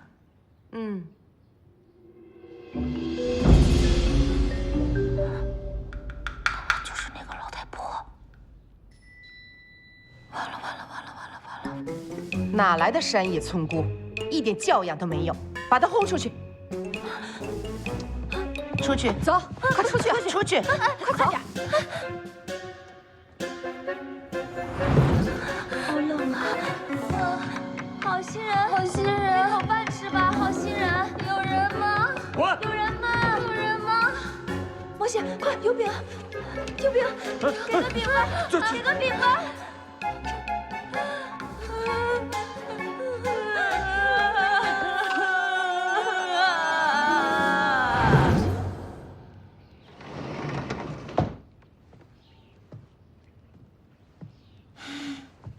原来您就是山长大人啊，怪怪不得我一见到您就觉得您貌美如花、慈眉善目的。我阿娘还活着的时候就跟我说，大人物的度量那都是很大的，不管别人怎么对待他们，他们都会以德报怨。那句话怎么说来着？老什么老，急什么急？凤瑶怎么说的来着？老吾老以及人之老，幼吾幼以及人之幼。对对对，就是这句话。您这么大人有大量，肯定不会跟我们这种小人物一般见识，是不是啊？山长，这位是新来的先生白凤瑶，旁边那位是他的妹妹莫喜。咱们只聘用了1人，但是我觉得莫喜娘子孤苦伶仃，无依无靠，就私自决定把她也一并留了下来，还请山长不要见怪。你一向都是先斩后奏，我哪一次见怪呀？那是山长抬爱，还不谢过山长。拜见山长。山长大人，您这么好，一定会长命百岁的。我一向呢爱书如命，晒书是不假手于人。今早乍见，以为是陌生人，反应那么激烈，你们俩不会介意吧？不介意，不介意。再说了，您说的也对呀。您看我这粗手，怎么能碰那么高雅的书呢？嘴巴真甜。我们庆州女学还是要以学问服人。你们俩能不能留下来，就要看白先生能不能教好第1堂课。没问题，没问题。凤瑶可厉害了，是不是啊，凤瑶？怎么还要考试呢？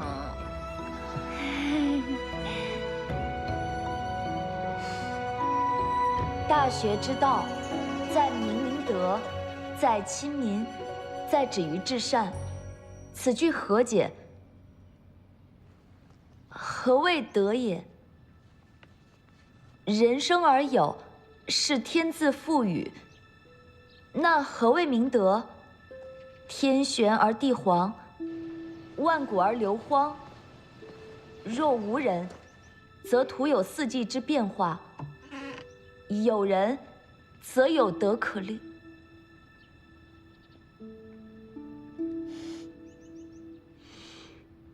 人生在世，顶天立地，循道而行，其心如日月之光，其言如金玉之质，其行如4季更迭，昭然于万物之间，以明立德，是谓明德。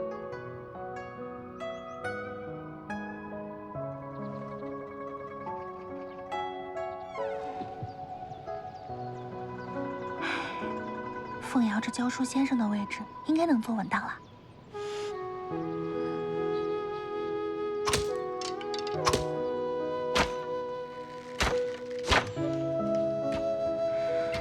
你初来乍到，山长就让你担任第2院的主管先生，除了要教课以外，还要盯着这帮小娘子的课业，这不欺负人吗？不可胡说，山长之器重我。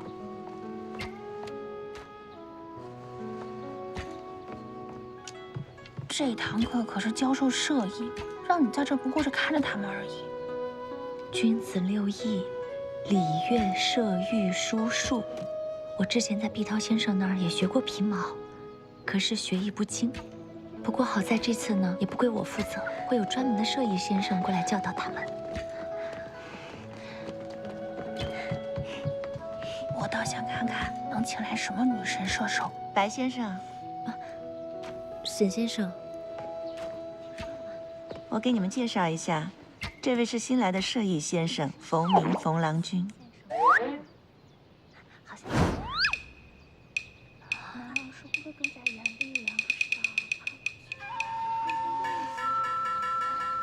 我昨天早就听说过白先生是才貌双全，今天一见，真的是名不虚传啊！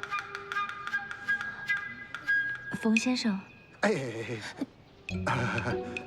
不要叫什么冯先生，冯先生，白家妹子，我们现在就不是外人了啊，你就叫我一声明儿哥就好了。冯先生，这第2院的学生课业已经落下一大截了，你还是赶紧先授课吧。啊，那我，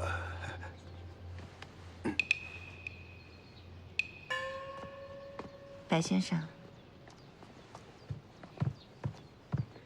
先生，谁是队长？啊，我。你们二人是不是在奇怪，血馆禁止男丁入内，为何此人可以例外？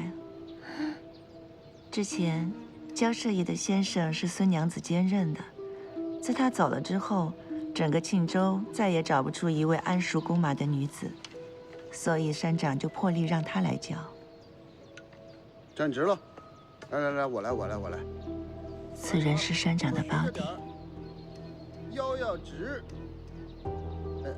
好，放松。那他不会。放松。此人虽然满嘴轻薄之言，但是我谅他不敢对学生做逾越之事，让你在一旁看着，也是为了学生的名誉着想。穆姐姐，这学馆主要教授的还是以诗书礼仪为要，谁也不指着这些学生们以后上阵杀敌，是不是？既然以前只有那个孙娘子兼任射艺先生，就说明这学馆对这门课业也不是十分重视。为何在他走之后，学馆还非要继续教习射艺，还不惜破坏规矩，请一个男子来教啊？应该是现在处于乱世，这些官家富户的小娘子们也想学一些防身的本事，而且山长应该有他自己的考虑。好了，我还有事情要忙，告辞。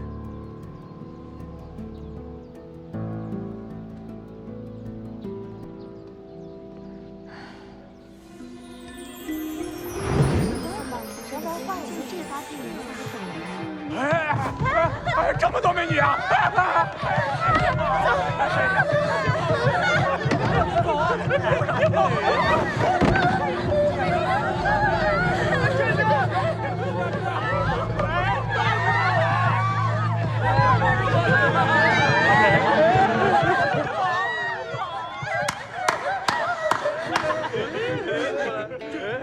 这是要干嘛呀？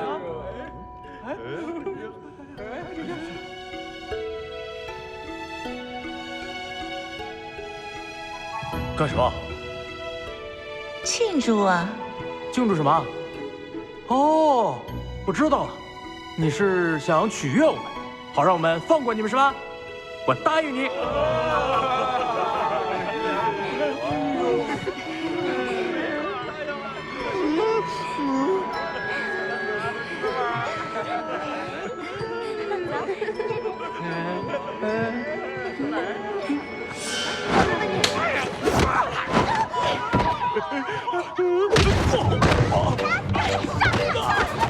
应该是我饶你们一命才是。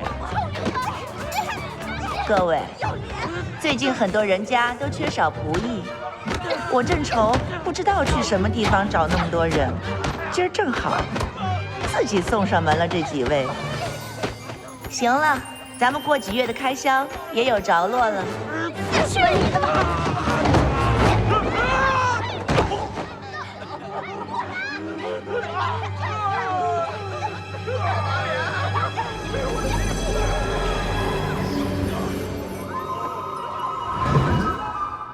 总觉得这个学馆有些奇怪。也没什么好奇怪的，他可是山长的胞弟。行了，这有我看着，你回去再睡个觉吧。嗯，你小心点啊！你放心好了，快去吧。腰一定要直，挺起腰，准头就好。一口气，你这千会飘。哇，小梅姐好棒啊！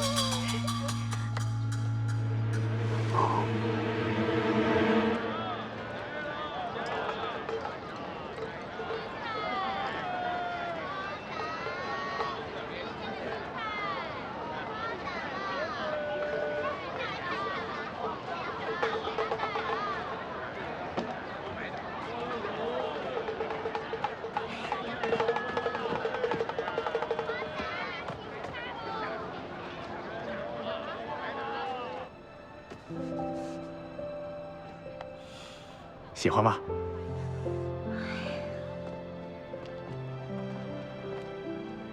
这几件花色也挺好的。老板，我现在钱不太顺手，您这有没有又便宜又好的布料？有，我去给你拿。哎，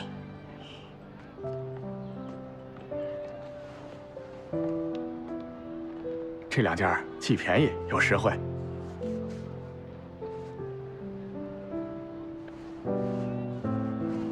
行，就他们了。好，我给你包起来啊。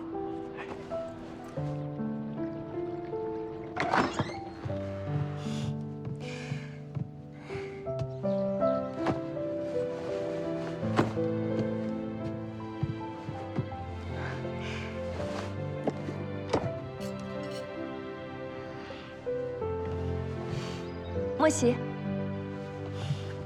正好我裁你缝，你针线活比我好。怎么只有1套啊？那几文钱不够做2套的，先做你的，等你发了薪俸再做我的。庆州虽说是南方，但春寒料峭，没有厚衣服怎么顶得住啊？谁叫你脸皮薄，不好意思去预支束修，箱子又看不住，束修又不好意思预支，那我不动了能怎么办？难不成去偷去抢？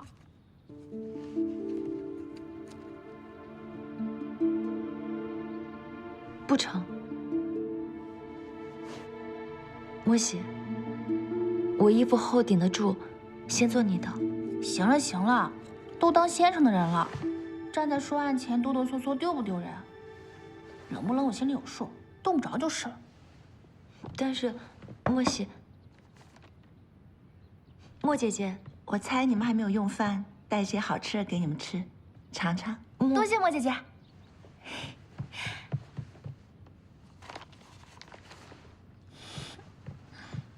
这是谁要做新衣呀？这是我给凤瑶做的。胡说！你若是不穿，我宁可冻死。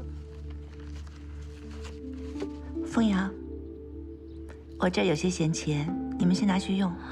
莫姐姐，不用着急推辞，全当我借给你们的。只是我这钱不要利息，我也不着急用，今年还也好，明年还也罢，什么时候还都行，全无干系。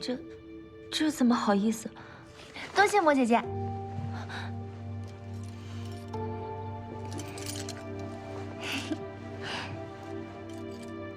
多谢莫姐姐。时间不早了，早点休息吧。嗯。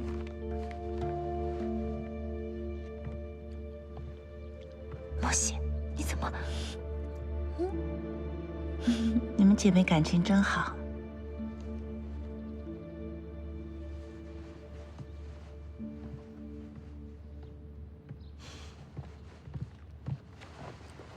莫喜，嘘。你又要来你那套不要轻易麻烦别人的说辞了是吧？我知道你又要笑我迂腐，但是我们初来乍到，人生地不熟，如果说贸然接受别人的恩惠，我知道了。你何时见我吃过亏啊？我自然是不怕你吃亏，我担心你让别人吃亏。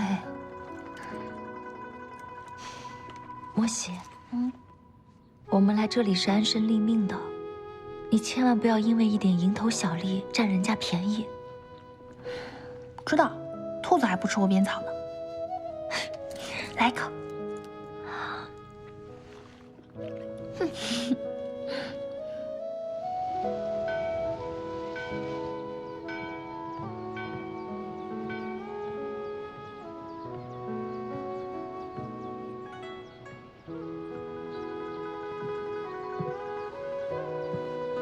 请先生安。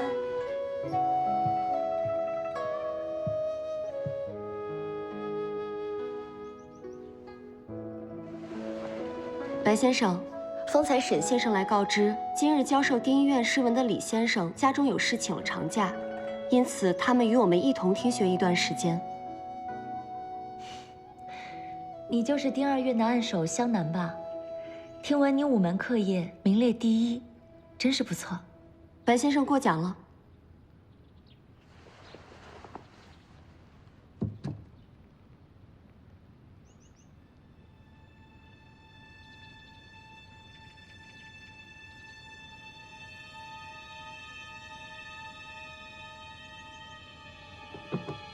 这2个院不仅服饰不同，神态表情上也显得互不友善，是从前有过争端吗？老板，这鱼怎么卖？10文钱一条。太贵了，你这儿。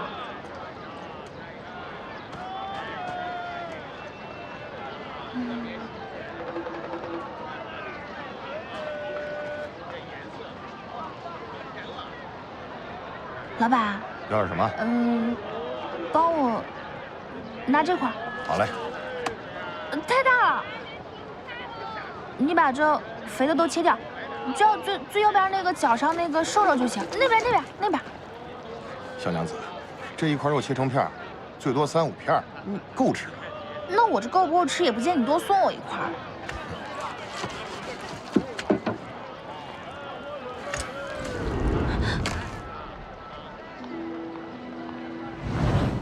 莫喜，我们来这里是安身立命的，你千万不要因为一点蝇头小利占人家便宜。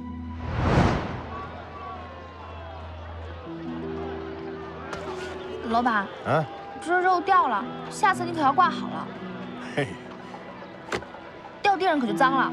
哟，小娘子，你人心真善啊！多少钱，老板2文。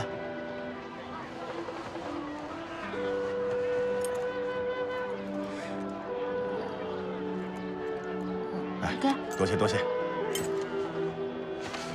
来，谢了啊。哎，小娘子，等一下。哎，你若不嫌弃，我把这个就送给你吧，啊，不收钱的。哎，拿着。谢谢老板。没事，慢走啊。想必大家已经能够将这首诗词背诵下来，那么现在大家打开书卷，开始默写。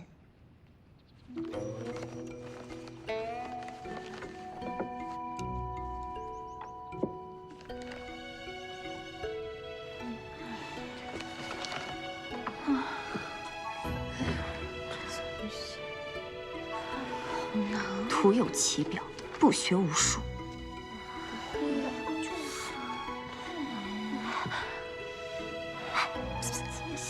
帮个忙，让我看看呗。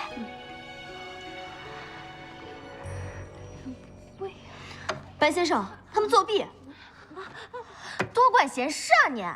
书到用时方恨少，腹到饥时才充粮。嘿，你这个爱卖弄的破落户，你别以为我没念过书，我就不知道你在骂我。给我过来！动手！作家什么样子？作弊你还有理了？你还敢别打我？你破落户，都别打了！成何体统？别打了！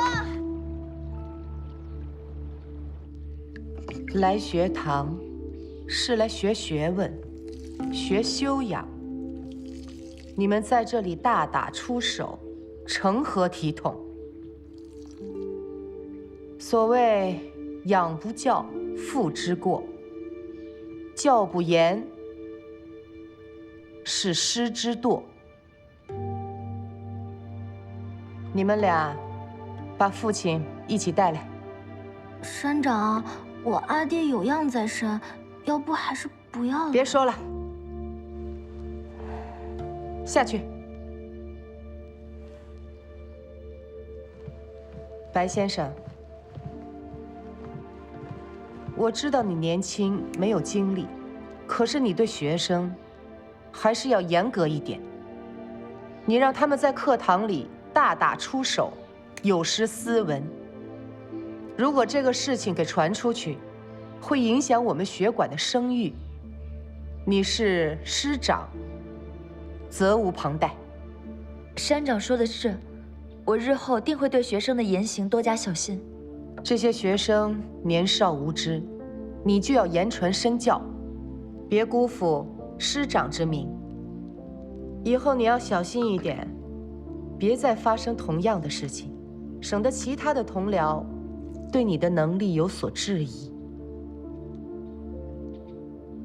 下去。是，山长。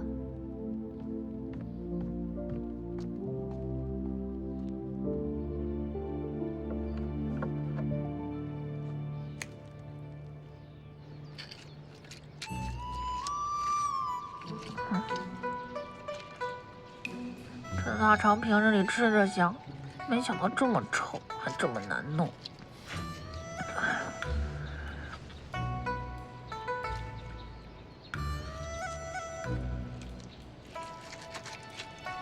但这些肠子都是不要钱的，如果真能烧得香喷喷的，想必凤瑶一定会大吃一惊，大吃一碗吧。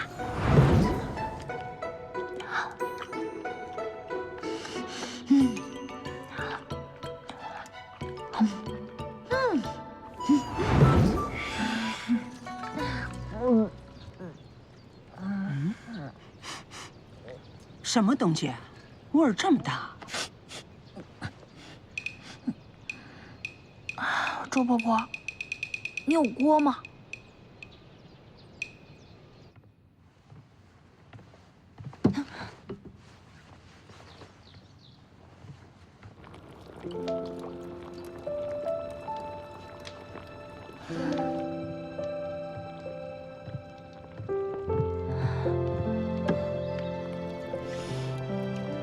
你做什么这么香呀？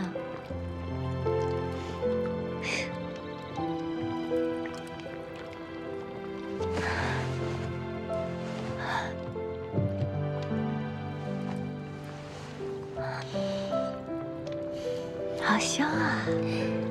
我们这一罐钱可要用1个月呢，省着点花。这些可都不要钱。又是谁送你的？我跟你说了多少次了，不要随意接受别人的小恩小惠，不可以乱占便宜。你怎么又这样？好，你清高，你不收人家一针一线，是我辱没了你白家娘子的体面。莫邪，莫邪。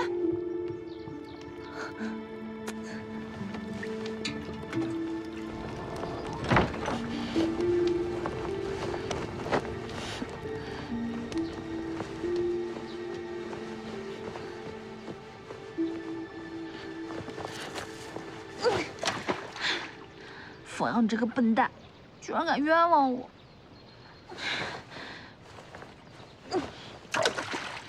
无言，无言，你站住！无言，都是你害的我。方才在课堂上，你要是早点把课业拿给我看，事情就不会闹得那么大了。喂，哎，你听到我说话没有啊？好歹你也是电影院的一员。难道你就忍心眼睁睁地看着我们被第2院那群假清高的贱婢们冷嘲热讽吗？我知道你精通诗文，你就不能帮帮我们吗？与我何干？好，我算是看透你了。亏我之前还替你说话，替你拦着院里的那些姐妹不让她们欺负你，是我自作多情了。哼！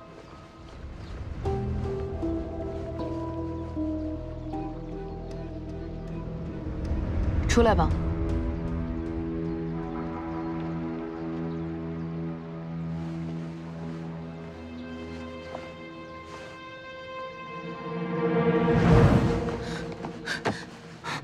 你谁啊？怎么偷偷摸摸的？原来是你！那天偷窥我的人是你！哎，你到底想干什么？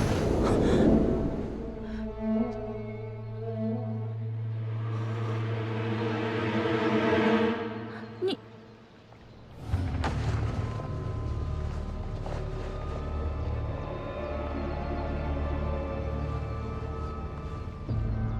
我没看错吧？他竟然是个男儿身。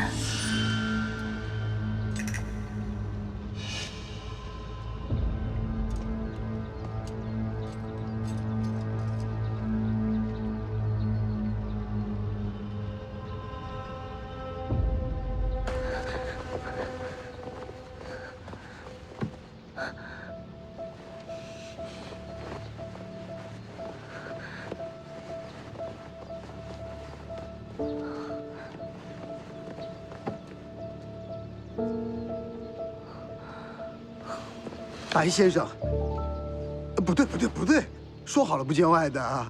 课堂之外，我要称呼白小娘子，是吧，妹子？冯先生，妹子，我看你心绪不佳的样子，你怎么了？哦，你是被那帮有顽劣的学生给气着了吧？丁一院和丁二院打架的事我也听说了。该不是佳姐太严厉了？你可千万不要放在心上啊！冯先生严重了，山长一片苦心，也都是为了血管好。我还有事，我先走了。妹子，你看你一个小娘子，你初来乍到就让你管那么大一群顽劣的学生，我见犹怜。你也别硬撑着了。你要是兴趣不佳的话，走，明耀哥。冯先生，请自重。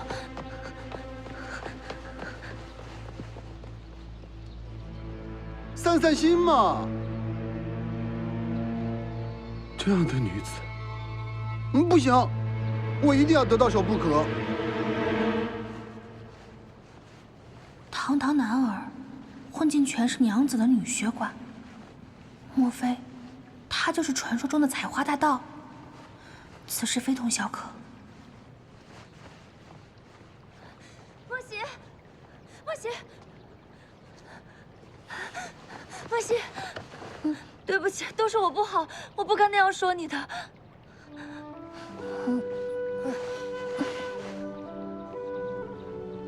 好了好了，我大人有大量，不跟你一般见识。你别抱着我了，抱得好紧啊！你看你现在这个样子，要是让你的学生们看到了怎么办？那不就危言扫地了吗？你莫提那些学生了，今天都是他们害我心绪不佳，我才口不择言惹怒了你。你这是道歉吗？是我错怪了你。你平时虽然机灵古怪，但是你答应我的事情，你绝对不会食言的。我不该那么想你。知道就好。我莫喜是什么人啊？一诺什么金，一言9个鼎。那羊肠子真的是肉铺老板送给我的，你真冤枉我了。我真知道错了，你罚我吧。好吧，那就罚你把我做的红烧大肠美美的吃下去。你的手艺行不行啊？你敢小看我啊！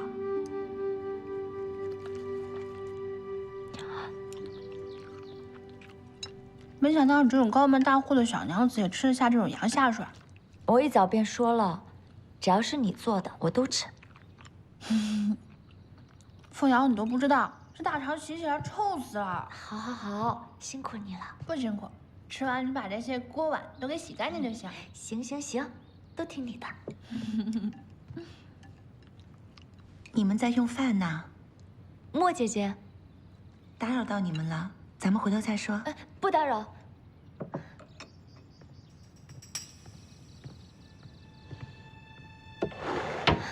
莫姐姐，你找我有何事啊？山长脾气孤高，说话也不好听，千万别放心上。没事的，莫姐姐，你专门为这件事跑一趟，我倒有些过意不去。我怕你心里郁闷，所以来看看。还有，学生们的事情，我有一些想细细跟你说。你若不嫌弃，今晚在我那儿休息，咱俩好好聊。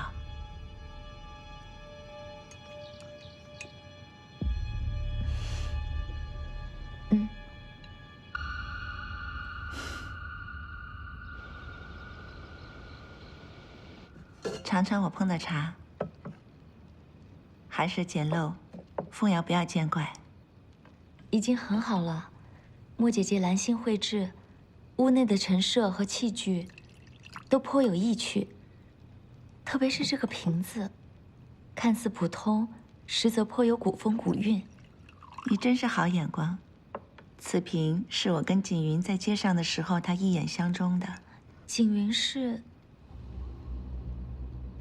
我之前跟你们说的孙先生，他的闺名叫景云。整个庆州女学，只有景云是我真正的知己。他突然间离开，我到现在都无法接受。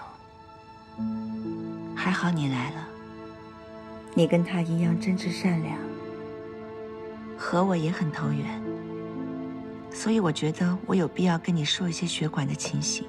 至少可以早一点让你在这安身立命。真是多谢莫姐姐了，也多亏了你的周济，才能让我们姐妹在这举目无亲的庆州安顿下来。难得我们投缘，又何必谢呢？你若不困，我们好好聊聊。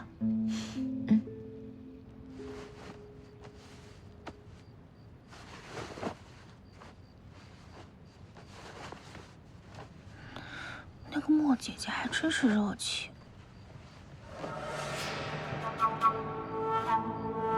谁？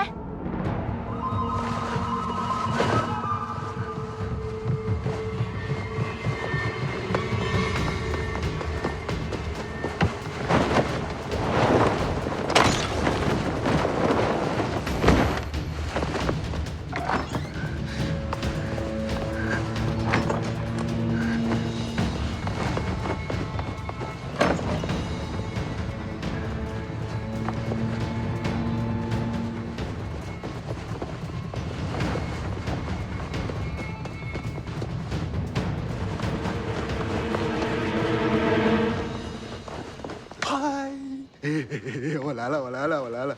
呀呀呀呀呀！哎呀，跑什么跑？害什么羞嘛你？现在没人，那我来了啊！什么意思？那有一件事我要先跟你说清楚啊。其实我心里对你姐姐凤瑶小娘子更加倾慕。不许生气，我也不会太绝情。你要实在对我有意的话，你可以当二房。我对你有意？你胡说八道什么呢？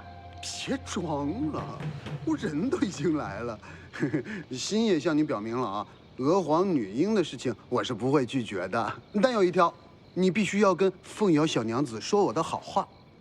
你说的什么娥皇女英呢？我实在是听不懂，但我听过一句话：月黑杀人夜，风高放火天。你今天半夜鬼鬼祟祟来这儿，肯定没安什么好心。太坏了你！口是心非，是你主动约我到这里来的。我约你啊？还装？太能装了你！你自己看，这不是你写的约我的吗？这不是我写的。阿明，阿明，好像是我姐的声音。糟了糟了糟了！她要知道你和我在这儿约会的话，她会发脾气的。你在哪儿？半夜三更跑来女婿，你快出来啊！你轻点儿！闭上你的嘴！你若是被抓到，我们姐妹俩的清白可就说不清了。这不会是什么陷阱吧？是要陷害我跟冯明私通？山长，冯郎君真的在这儿吗？会不会是搞错了呀？不会搞错的，守门的那个季苍头说看到他进来的。这个小子少不更事，半夜三更怎么会一个人进来这里？肯定有人迷惑他，不定是哪个狐媚搞的事，我一定把他查出来。哎，你们还杵在这里干嘛？去找啊！是。快，你们去那边找找。小点声。啊，手轻点儿。闭嘴！小心我打断你的狗腿。分头找。咱们去找找。去那边看看。好，去那边看看。我去哪儿？咱们去那边吧。好。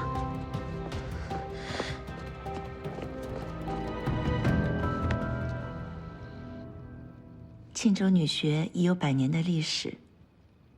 以前是一座荒废的寺庙。早年间，庆州出了一位赫赫有名的赵皇后。此人一生礼佛，温良贤淑，爱民如子，一时成为佳话，乃至于坊间流传生女要如赵皇后的美谈。赵家子孙为了纪念赵皇后的美德，便决定把这座荒废的寺院改建成学馆，以弘扬女德女学。我说这学馆怎么四处都有牌匾匾额？原来是为了歌颂曾在此就读过的女子。其中藏书阁前刻着贤良淑德的石碑最为耀眼。那块石碑是10几年前立的，是为了纪念当今圣上之母钟太后的。钟太后也曾求学于此。对呀，她跟赵皇后如出一辙，不仅温良贤淑，而且聪慧过人，诸子百家的学问无一不精的。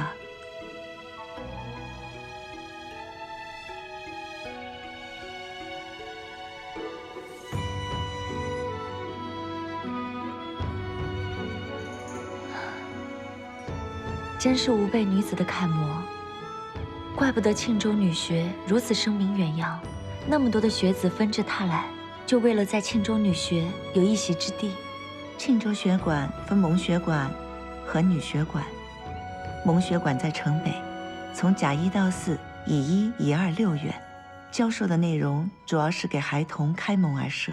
女学馆分丙1、丙2、丙3、丁1、丁2、丁3、6院，教授的内容主要是经史子集和射乐礼仪。女学馆甄选学生也非常严格，除了部分从蒙学馆直接升上来的之外，大部分都要经过严格的考核，学识、品德、出身缺一不可。所以从咱们学馆出去的小娘子们，个个都堪称小才女。原来如此，怪不得庆州女学能如此声名远扬。喝茶。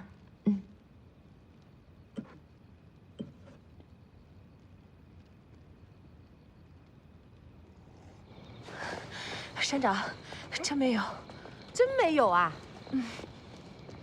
那季苍头看错了？那走吧，走吧，走吧。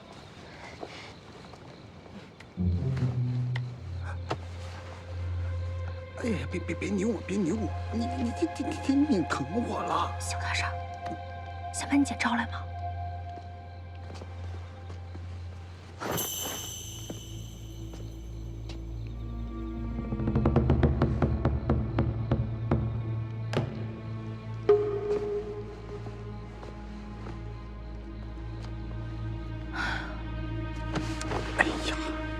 你手劲儿怎么那么大呀你姐姐都会玩可人呢，那么温柔的凤瑶小娘子，怎么有你这样的妹妹？太粗鲁了。粗鲁？别！更粗鲁的要不要试试？滚！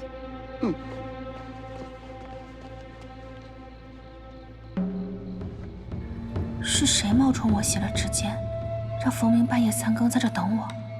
看样子冯明也是被骗来的，然后又把我引出来。难道是想针对凤瑶？走了。赵氏子孙之所以让冯山长在此主事，主要是看重他的才华和能力。他不仅对学生们要求严格，对先生们也立下很多规矩。若是谁犯了这些规矩，就会被逐出学馆。如今正处乱世年间，束修这么丰厚的差事可不好找。所以先生们对他都言听计从，旁的一概不问。看得出来，冯山长确实是衙案高峻，性情刚烈。规矩严苛是真，说他衙案高峻，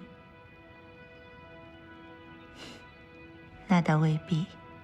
他对于那些达官贵人的丰厚贿赂，也未必不会动心。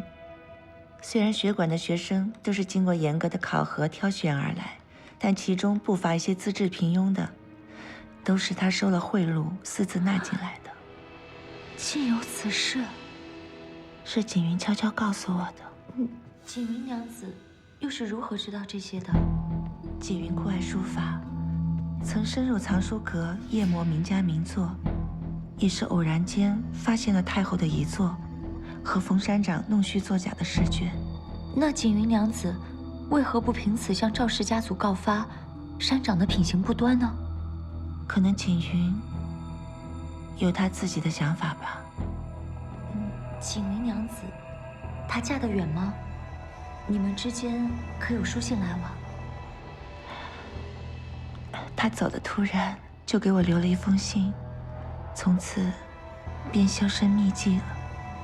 可能是嫁入高门，不想与我走动。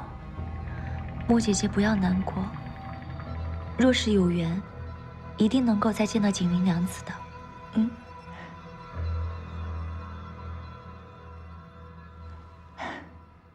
喝茶。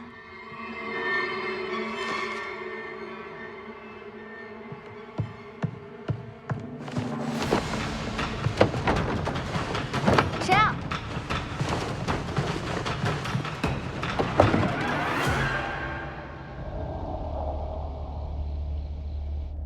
莫喜，莫喜怎么了？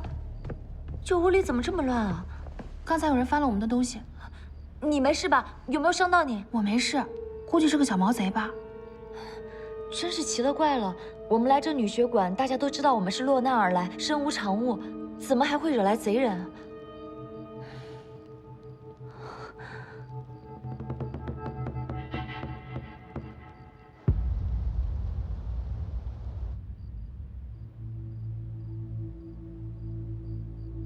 莫非把我引开，就是为了翻我们的房间？那贼的身形看起来有些熟悉，到底是谁呢？这女婿还真是有些古怪。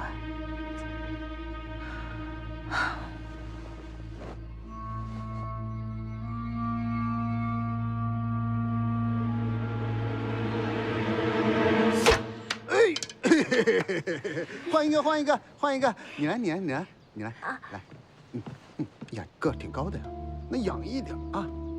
放！怎么了？怎么了？又怎么了？怎么了？没事。伤到手没有？没有。以后要小心一点啊。那个谁，你带大家伙来。哎呦，白家妹子，怎么了你？脸色苍白的。冯先生，我有事情要跟你说，跟我来一趟。带着大家伙练啊！巧了，妹子。冯先生，我听闻莫喜昨夜在学馆里遇见了你。那是他主动约的我。后来我赴约之后，我了解莫喜的性情，如果有什么事情，他一定会当面跟你说清楚，绝对不会私底下偷偷摸摸的约你。这件事情一定是冯先生你弄错了，以后还请不要说类似的话。诽谤女子的清誉是很重的罪过。你别误会啊，白家妹子。我跟丽美真的什么都没有，我去赴约就是想跟她解释清楚嘛。我心匪石，不可专业，我心里只有妹子你。你看我都给你买了什么好东西。冯先生，还请你不要继续胡言乱语，也不要有任何的非分之想。我先告辞了。这个女人，你们口是心非的样子，本郎君见得多了。看什么看？好好练习。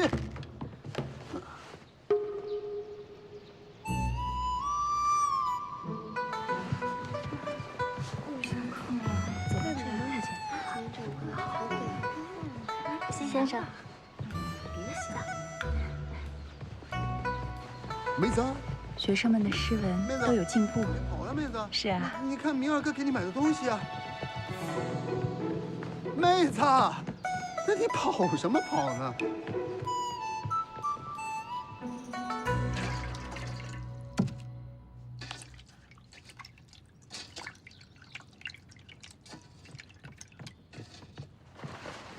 这么早就回来了，午饭还没做好呢。今日课上的比较顺畅，学生也未有什么费解之处。凤瑶小娘子，凤瑶。居然追到了女先生们的住舍啊！莫喜小娘子，你姐姐在不在？我找她有事儿。这大庭广众之下如此高呼，成何体统？哎，莫喜小娘子，你姐姐在不在呀？凤瑶，凤瑶，凤瑶小娘子，凤瑶小娘子。你妹妹用招泼我，这不行，我去找她。哎，你在这等着，我去解决。莫喜，你拿这个是做什么？防身之用。凤瑶小娘子，凤瑶小娘子，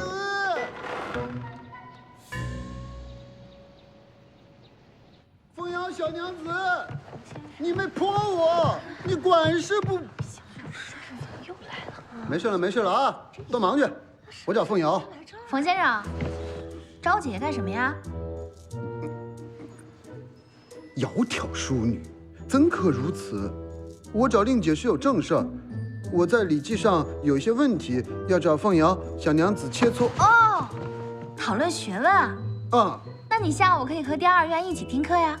哎呀，莫喜小娘子，这是先生们互相之间的切磋，你何故如此？我姐姐马上就要去上课了，没空见你，您请回吧。在啊，我就知道她在。先生，你看这冯先生，既然都追到这儿来了，真是世风日下。陆先生莫要冲动，你忘了冯先生是山长的胞弟吗？就算他是山长胞弟，也要遵守伦理道德、学管规矩。他做出如此轻浮之举，对山长、对女学都影响甚坏。呀！就不是他应该来的事呀！行，不让我进。那麻烦莫西小娘子把这2件物事代替小生给凤瑶小娘子。你看看这德行，你给他嘛，你拿着没事儿啊。冯先生，东西您还是拿回去吧。我姐姐跟我说了，不能收别人的东西。她要是知道了，会生我气的。他不会生气的，这上好的东西。您请回吧，冯先生。哎呀，莫喜，凤瑶，可不是我打的，你自己撞到的。莫姐姐，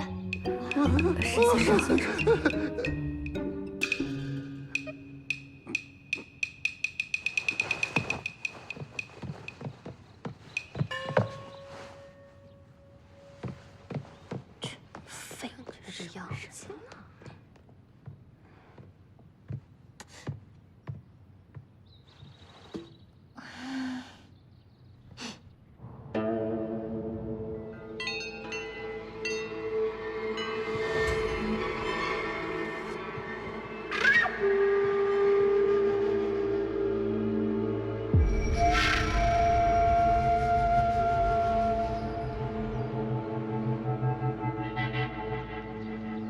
桃之夭夭，灼灼其华；之子于归，宜其室家。桃之夭夭，有逢其实；之子于归，宜其家室。桃之夭夭，其叶蓁蓁；之子于归，宜其家人。这首诗拿鲜艳的桃花比喻女子的美丽。白先生，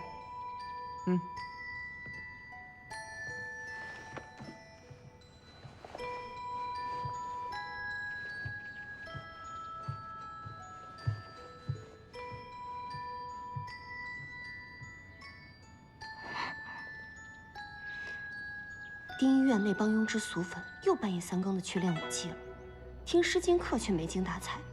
他们到底是来读书明理的，还是来学莺歌燕舞的？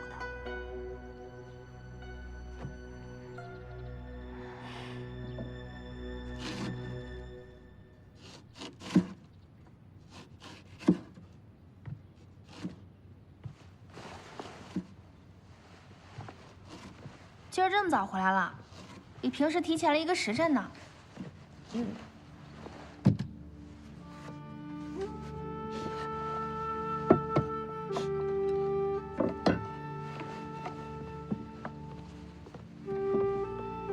怎么了？谁欺负你了？